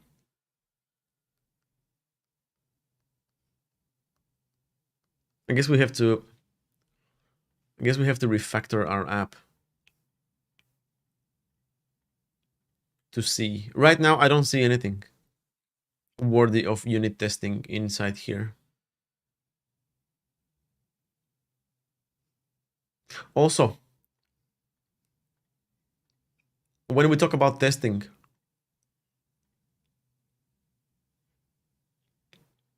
we talked about validation, right? And authorization. Should this be the case? The interface adapters layer should be pre-authorized and pre-validated, because that is a crucial functionality. Authorization and validation is a crucial functionality for our application. Should we leave that here? Because this is not really testable. Pulls in React, it's a server action, Should we actually move that here? Does it really make sense? Because it's gonna be more testable that way, right? We're testing the controllers. That means we're also testing the authorization and data validation, because the controllers are going to be the ones that throw stuff. Use cases will be just the bridge between the controller and the repository for one specific thing. And I'm not sure what they're going to do. I'm not sure what they're going to do right now. So let me know what we need to put in the use case. What is the responsibility of the use case in this case? But I do feel like controllers and presenters should do the authorization. Or maybe authorization should happen here in the use case. Yeah. Check this out. Check this out. Authorization is tied to a certain operation, right? Operation like create action, create collection, create link, right? Add link to collection. And those are use cases. Those are not controllers, right? Controllers can validate the data and make sure that, you know, the data that comes in from the web UI layer is actually valid, and that the operation data-wise it could be, you know, fulfilled. But the use cases are the ones that should do the authorization. Why? Because check out this scenario. We have a controller, right, that says create link, right? Create link controller juggles 2 or 3 use cases. 3 use cases. First is the create link. The second one is the get collection. The third one is add link to collection, and does some checks, right? If the collection exists, etc. But check this out. What if our uh, payment model dictates that users can create infinite links? Free users can create infinite links, but they can only create 10 collections. And if they want, they need to pay more, right? You're not going to do that in the controller. You're going to do that inside of the create collection use case, because that's what create collection use case does. It handles creation of a collection, and it also takes into account the authorization check, right? Does that make sense? Like, should we put authorization in the use case? Because use cases do only one thing, and they have access to like to services, for example, the user service or authentication service, etc. They should do the checks because they have the user, they have the data, and they only care about one thing, which is that. And they should be the ones that hold the responsibility to say this can be done or can't be done. Controllers do too much in order to do that, right? Controllers should just ask use cases. Use cases like create collection use case or create link use case, that only does create link, right? And when you put too much use cases into one controller and put authorization on top of it, that's going to make things harder, right? I've seen web dev code doing auth checks in use cases. Yeah, I do that. I do that too. But like, if we are going to do this by the book, then I guess, I mean, by the book, what? We're not actually reading the book right now, so you can't really say that we're doing by the book. We're just trying to come up with like common sense for these things, and you know, see what makes sense, if you will. I'm not sure if the book includes that or not, but to me, it makes perfect sense to put authorization in the use case. Use cases are operations. Okay? They are operation definitions. Do this, do that. Well, the use case will say we can't do that. Not the controller or the presenter. Maybe not the model as well. Because the model, I want to keep the models as simple as possible. You know, I want to put the most crucial stuff here in the red layer in the use cases.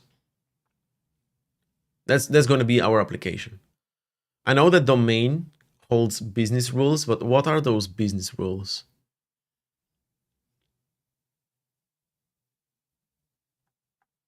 What are those business rules? I don't know. In our case, let's just say that's the case, right? We have links per payment. Free users can create infinite links, but just 5 collections.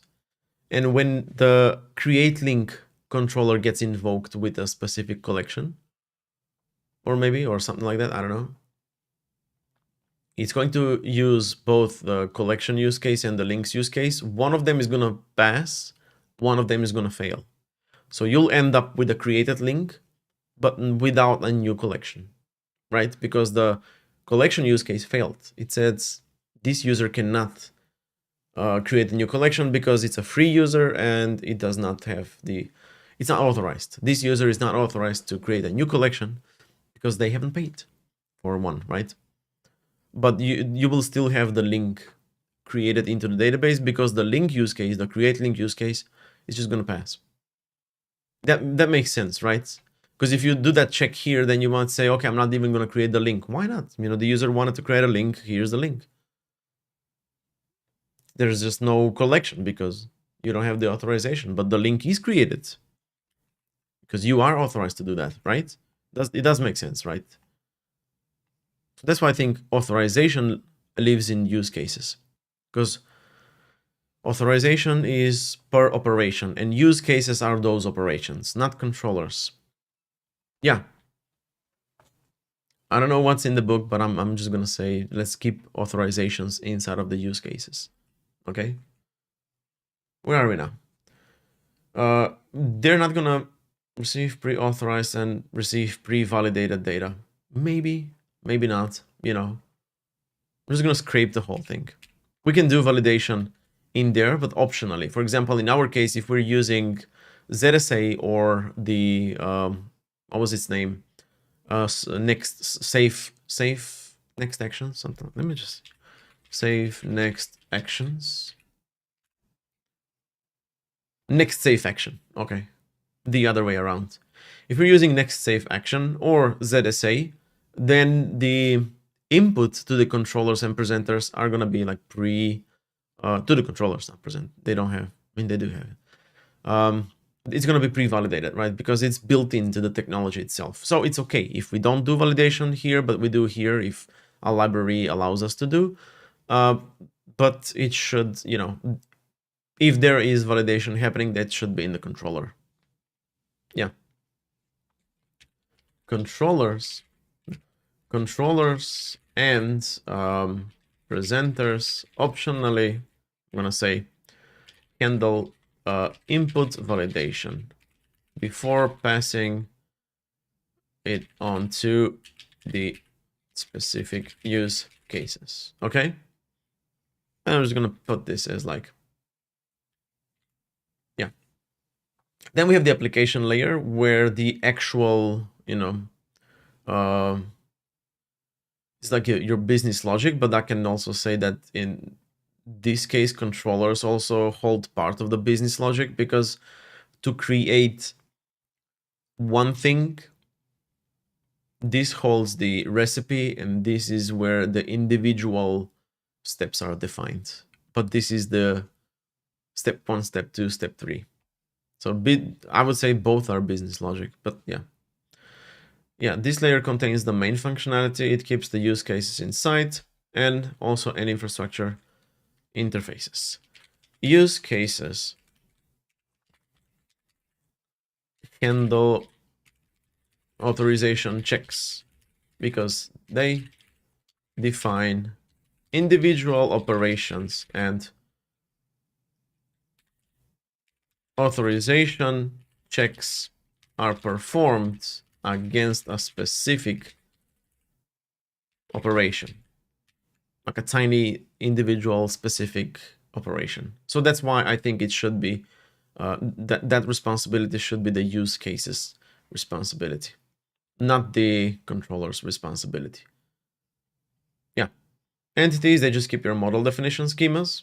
Again, since we're using Zod, there's like validation in there as well, especially when we're returning models from the infrastructure. And you might say, well, those are DTOs. Okay, it's much simpler to have one model and just reuse that one across your whole app if it allows you to, right?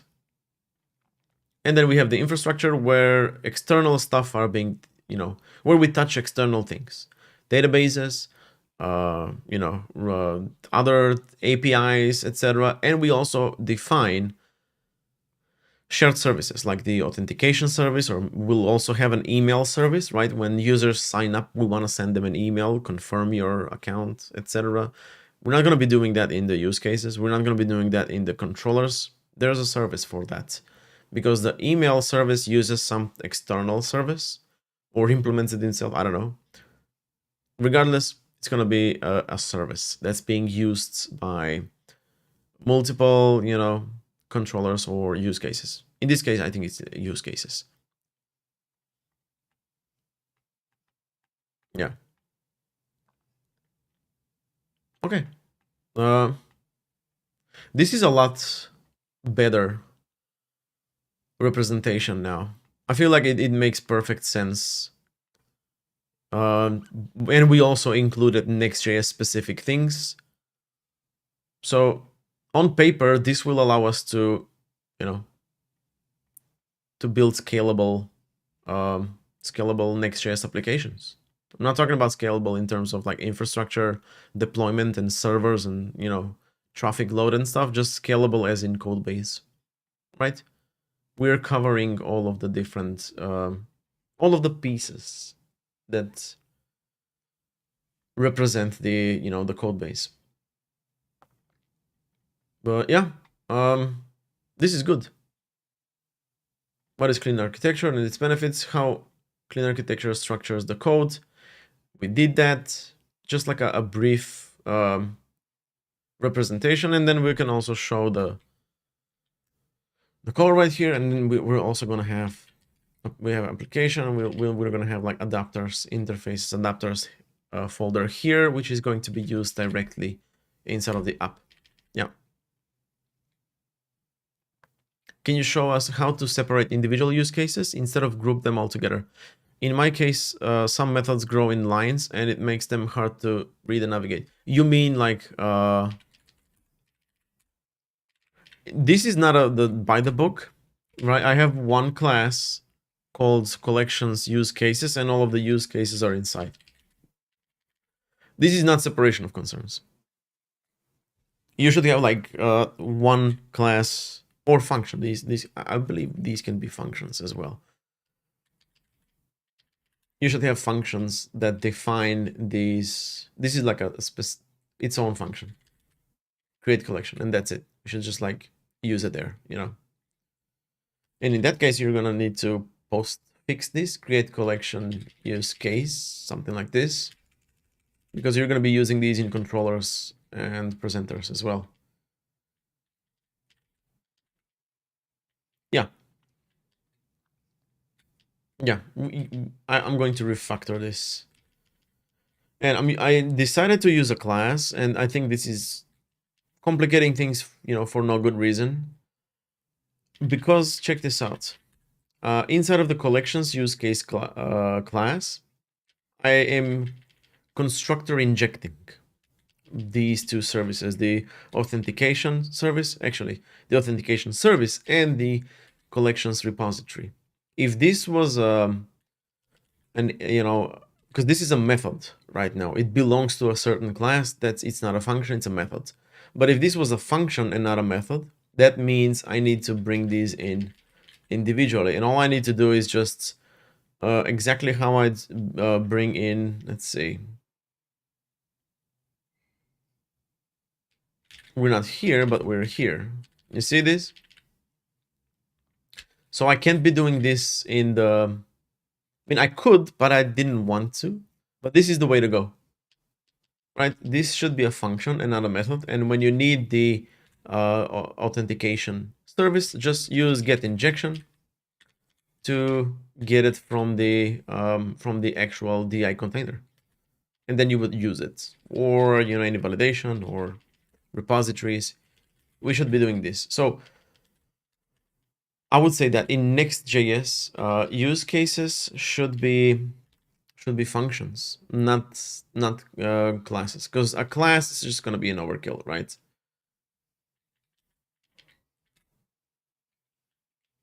Right? I guess. Yeah. I don't know.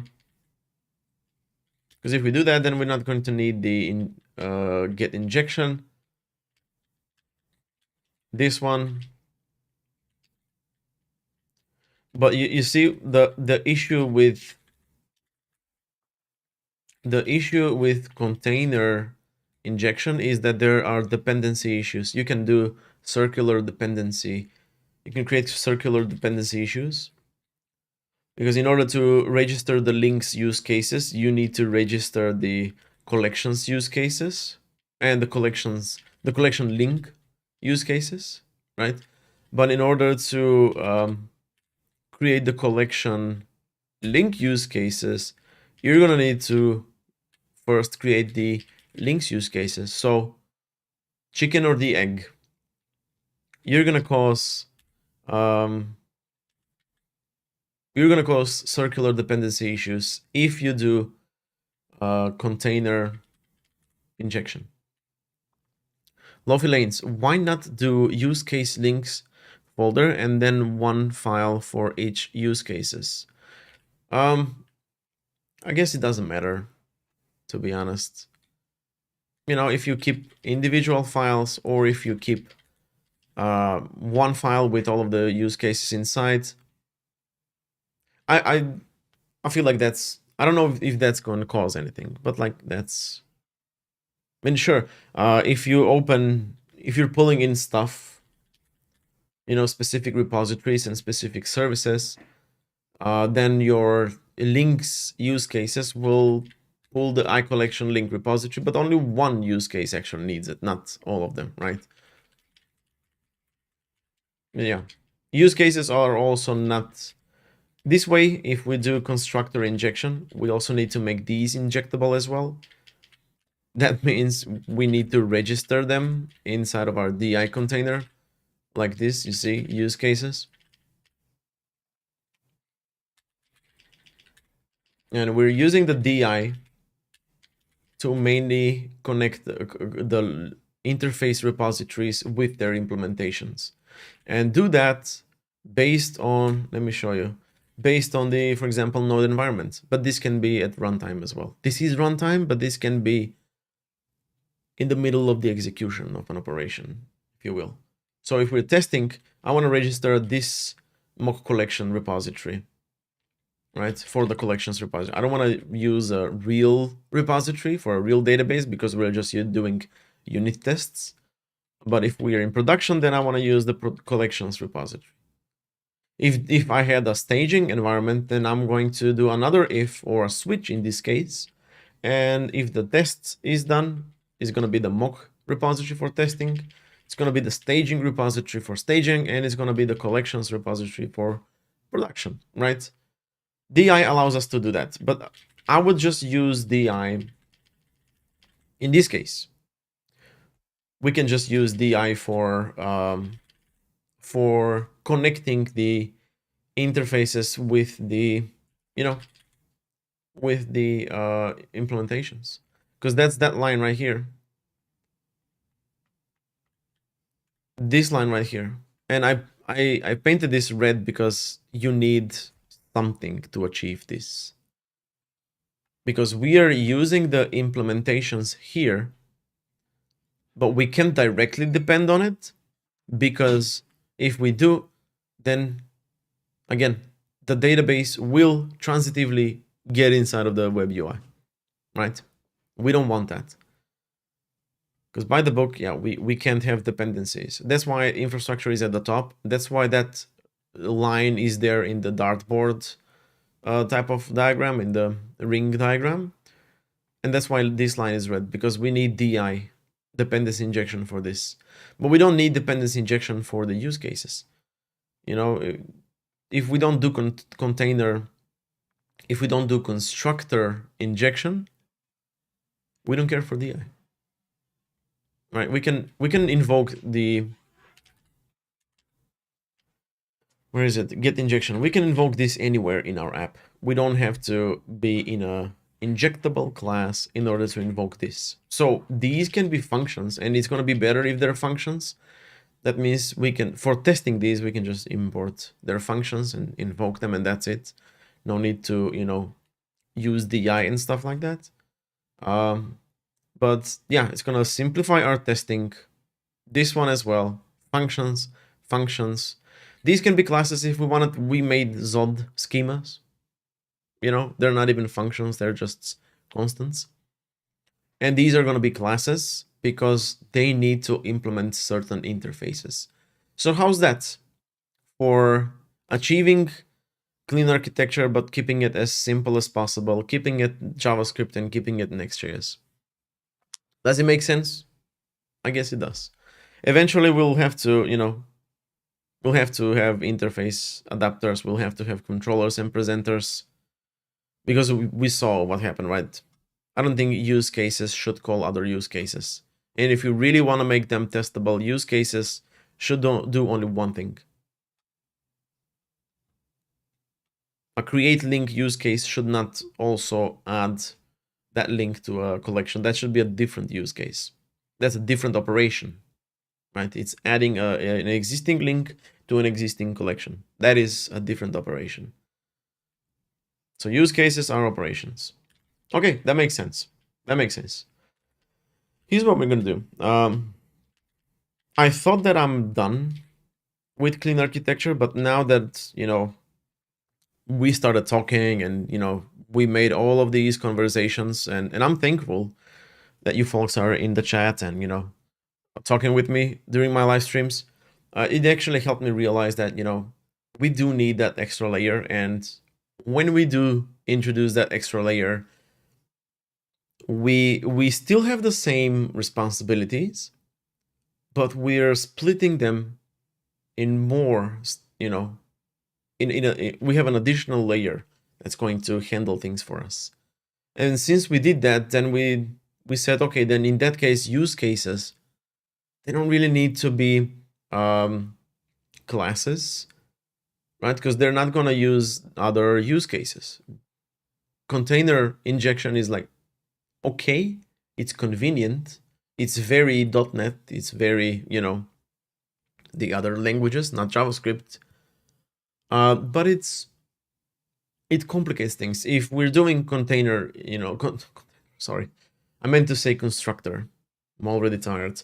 But yeah, if we're doing constructor injection, that means we need to register this one as well. But if we're splitting the use cases into their own individual files or things, in this case functions, but if we were to do classes, then that would also complicate our DI, dependency injection setup, right? We're going to have a lot of registering to do. And that just complicates things. We don't need to register the use case because we do container constructor, damn it. Because we do constructor injection, let's just not do constructor injection. Let's just use the get injection method that we already have, and it works perfectly. Let's just use that one and just use them as plain functions. It's JavaScript, right? Clean architecture, sure, but optimized for JavaScript. If we can get away with using functions, let's just get away with using functions. We're still achieving the same things. Let me just go back. We're still achieving these points. We're still independent of the UI because we locked up everything that touches React or Next in one layer, right? We're still independent of database because we did the same for the databases as well. Everything is in a repository, and this one, none of these things import Supabase directly, right? What if we want to change Supabase later on? What if we want to switch to Drizzle? What if we want to switch to MongoDB, right? Like just like how Vercel changed pricing, and people got burned saying that their new pricing is hurting their business, and then they need to move their apps elsewhere. Like Supabase is one more vendor. It's a company, right? So yeah, I'm not saying that they're gonna do that. I love Supabase. As you know, I love how it makes things easier for you, quality of life improvement over in our web dev careers. But again, who knows? They don't know themselves. Maybe they will make a business decision in future that will impact you. So you want to keep things here, and you want to keep Next.js here or whatever. But your application and what it does, it has nothing to do with the companies that build the technologies. That's why we're achieving these things, right? That's why we lock away everything that touches Next, lock away everything that touches a database, and just have pure logical JavaScript. And that's our application, pure logical JavaScript. Our applications are not using frameworks. They're just JavaScript, logic. How we present them and how we persist things should not matter. This is our app. Like these three layers, this is our application. These two, they're just tools that help our app get to the users. These are not our application, basically. That's why they're at the same color. This is our application. It's like three layers, and this layer helps this part right here and orchestrates these things. These things define and validate stuff and make sure that the result from this thing does not get to the type of the result from this thing doesn't get to this one, because it's going to cause a dependency on that, right? If we're using the Supabase models, because it does give us models, right? We can import them. We do have types. But if we use them, that means that there's going to be a dependency right here, and we don't want that. We don't want that. So that's the separation of concerns. That is the independency that we're talking about here. Even though we're not using classes and DI for use cases and whatnot, and we just use plain functions, we'll achieve the same. And if we achieve these four important aspects of clean architecture, we are implementing clean architecture by the book. We don't have to sweat it. Oh, this is it's not a class. I don't care. Clean architecture is not about what types of data structures we should use. If you don't like the repository pattern, just don't use it. I guess there are other patterns out there that help you with the database stuff. Use a message bus. Then you're not gonna need a DI. Then you're not gonna need a DI container. But is it gonna be harder to debug? Yeah, it is gonna be harder. But are you going to isolate the database from from the application and entities and everything else depending on it? Sure, because you're sending a message out there, and the receiver that lives here happens to catch it and perform those things. Message bus can also help you achieve that. But yeah, do that if you want. We're using interfaces, and so we're using repositories because it makes sense, right? And by the book, I think it's like, but it's still gonna help you. We're not tied to that. That's what I'm saying. Clean architecture is this. So how can you achieve this in the language that you're using? If you're using C#, it's a different language with different with a different ecosystem and tools that help you achieve these four aspects: independent of UI, independent of database, making it testable, and independent of any external agency. And I'm going to put this above here. So independency of UI, database, and any external agency, and also making it testable, because tests are really important. Tests are really important. And if you noticed, when we talked about what responsibilities should each layer have in order to achieve this, we also talked about then what are we going to test when we're going to be testing controllers, when we're going to be testing presenters, when we're going to be testing use cases, right? testability plays a huge role into this whole architecture. And we are taking that into account as well. That's why we thought maybe it's, it makes the most sense for use cases to handle authorization.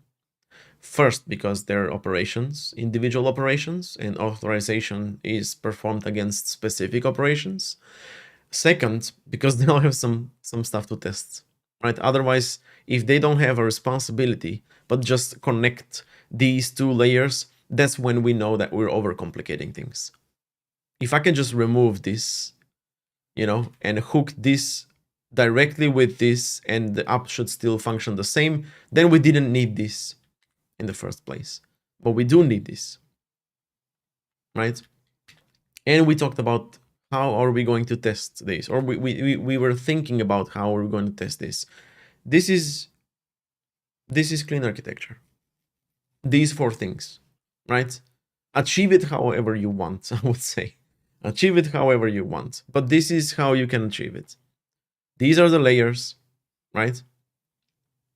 If you do this, then you're gonna achieve this. If you find a different way, I bet you will. If you try, I bet you will. But how is that going to affect your productivity, or or your just like predictability? Also, the common language aspect is really important in this case. But yeah, if we strip away everything, that this is basically clean architecture, and this is what we should be achieving. So yeah, let's see, we have one more command here. We can just create a main class in index to inject services and repos and create individual functions cases and add them in the main class methods. Web Dev Code does like parameter injection. He doesn't use a DI container, he uses a parameter injection. But in our case, we won't even do that. We don't need to inject use cases. And controllers are going to be tied to specific, server actions and stuff. So I don't see a need for injecting in these parts of the app. I just see a need to inject this part right here. You see? This part right here. And we can use Inversify for that. It's not gonna be complicated. Plus, I like that I can just do this. I like that I can just do this. The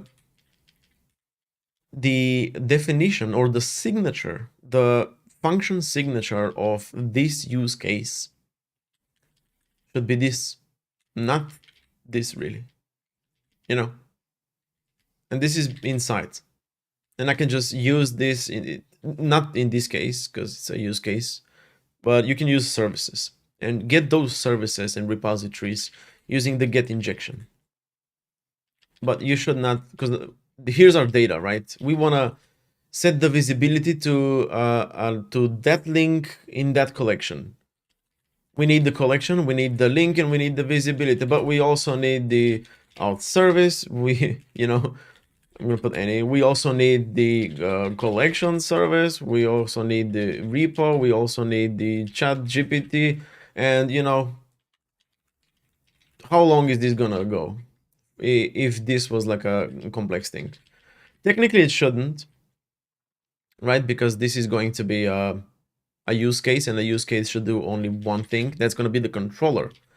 But if you're doing parameter injection, then the controller will have a whole bunch of parameters inside. And when you have when you have a server action, let's just go to these ones. Here's your entry point, right? Toggle link visibility. You need to invoke the toggle link visibility controller.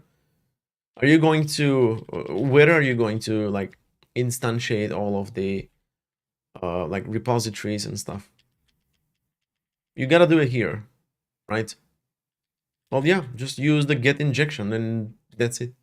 But if we have a way to do that here, get injection, right?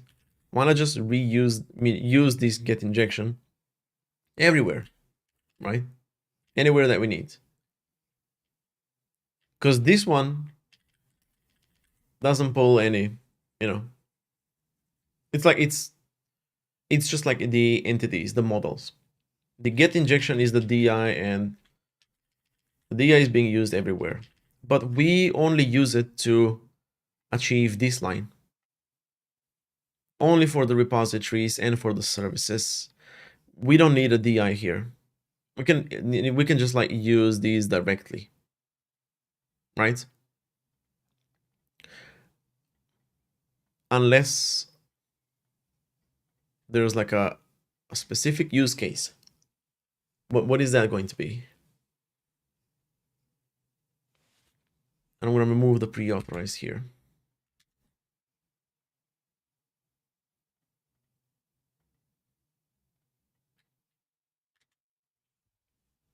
I literally don't think we need dependency injection here or here.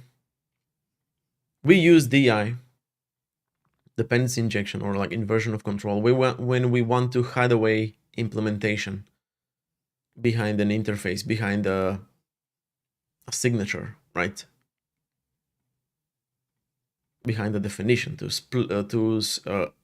split up the definition from the implementation. That's how we achieve this, keeping the database and like email services. You might be using Amazon SES. Amazon ranks up the price. You're forced to refactor. If Amazon is sprinkled everywhere here, you're gonna have a bad time. If it's just here, then it's a matter of refactoring one service, and that's it. We need it here, but do we need it here? We don't actually need it here. Create link is create link, and create link is just pure logic, right? It shouldn't change between testing or production or staging. It shouldn't even change between a paid user versus a free user. If both types of users can create links, then the logic is the same, right? That's why I don't think at least for now, I don't see a use case for it. That's why I don't think we need DI here. And if we don't need DI here, then we can just, import it directly. We'll import controllers and presenters here. They themselves will import use cases here. Use cases will import models. These can also import models. These can also import models, because models are everywhere. But we need to tuck these away, because this is where things can get problematic. And this as well, but yeah, that's why we also have this structure right here. So that's how we are covered, even from external business decisions that affect our product. It can happen here, but we have control over this part. So that's why we are, splitting it this way, and that's the thing. That's why clean architecture is good, because it just makes your project, and it just makes the way that you're coding to be coding in a safer way, in a more predictable way, and it makes sure that you can also test what you code. If you want, you can also do TDD. But if you don't have a structure like this, you won't be able to do tests. So yeah, if you're serious about your app, you need tests. In order to achieve tests, you need to write code that's testable. And this is how you do that. All right. I think we're at time. We were supposed to do one thing today, but we actually ended up doing another. We actually ended up redefining some parts of the architecture, but we had a really good reason to do that, right? I don't know how I left that, use case calling another use case there. But when you think about it, it shouldn't be the case. Use cases are individual operations, and they should just do one thing and one thing only. They shouldn't just have, oh yeah, in this case, if there's an if, there's no ifs inside. use cases. Sure, for authorization checks, but they shouldn't branch out logic, is what I'm saying. Hey, Marcos. Somewhere we can actually see the source code. No, I mean, there is no source code. The thing that we just saw is just my project, my personal pet project, but I'm gonna put this in a different project. Right now I'm just, figuring things out, and I changed my mind once again during the live stream. So yeah, live streams are not courses, right? I'm gonna work on a course when I put all of this together, and that's why we started to build this document right here, which I'm going to use as like a course outline later. But yeah,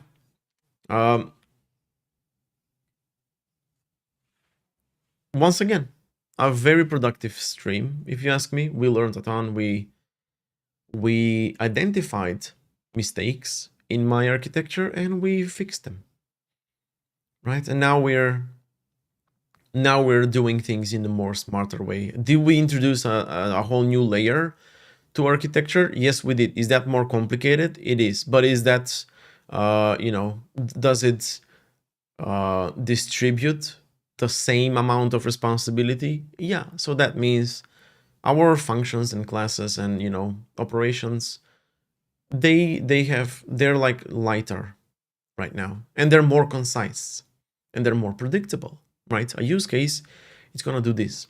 It's going to check for authorization and it's going to perform. And we know what type of errors that can also throw, right? It's not going to throw an invalid data or invalid shape of data. We don't expect that from the use case because the data will be pre-validated, right? And the presenter is not gonna, or like the controller is not gonna throw an unauthorized error. I mean, it will, because it uses a use case, but itself itself is not gonna throw an unauthorized error. It's gonna throw a bad request error, for example. The operation that you're trying to achieve or like perform requires this input, but you're giving me something else. So bad request, right? You can't do that. You can't do this with this input. That's what I'm saying. We had the same responsibilities, but we introduced a new layer to just, make them lighter. So one use case does not have like too much responsibilities.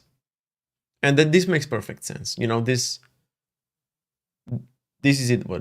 This is what it is. This is what it should be, at least. Yeah. All right. Thanks again, all. I'm gonna stop the live stream at this point. This means that we're gonna have more live streams. I thought that we're gonna be ending this, but we actually need more live streams. Let's see how this will turn out to be. In the meantime, I'm going to spend some time refactoring my application to include the controllers and presenters, and to actually test if that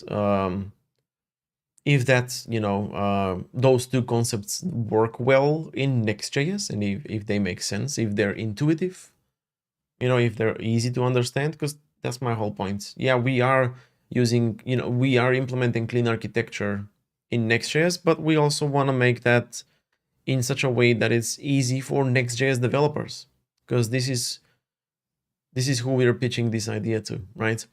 We need to keep things familiar.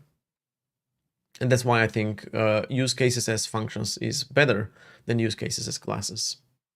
It's more simple that way. Awesome. Yeah. Thanks again, all. We wouldn't be, doing this talk if it weren't for all of you in the chat today.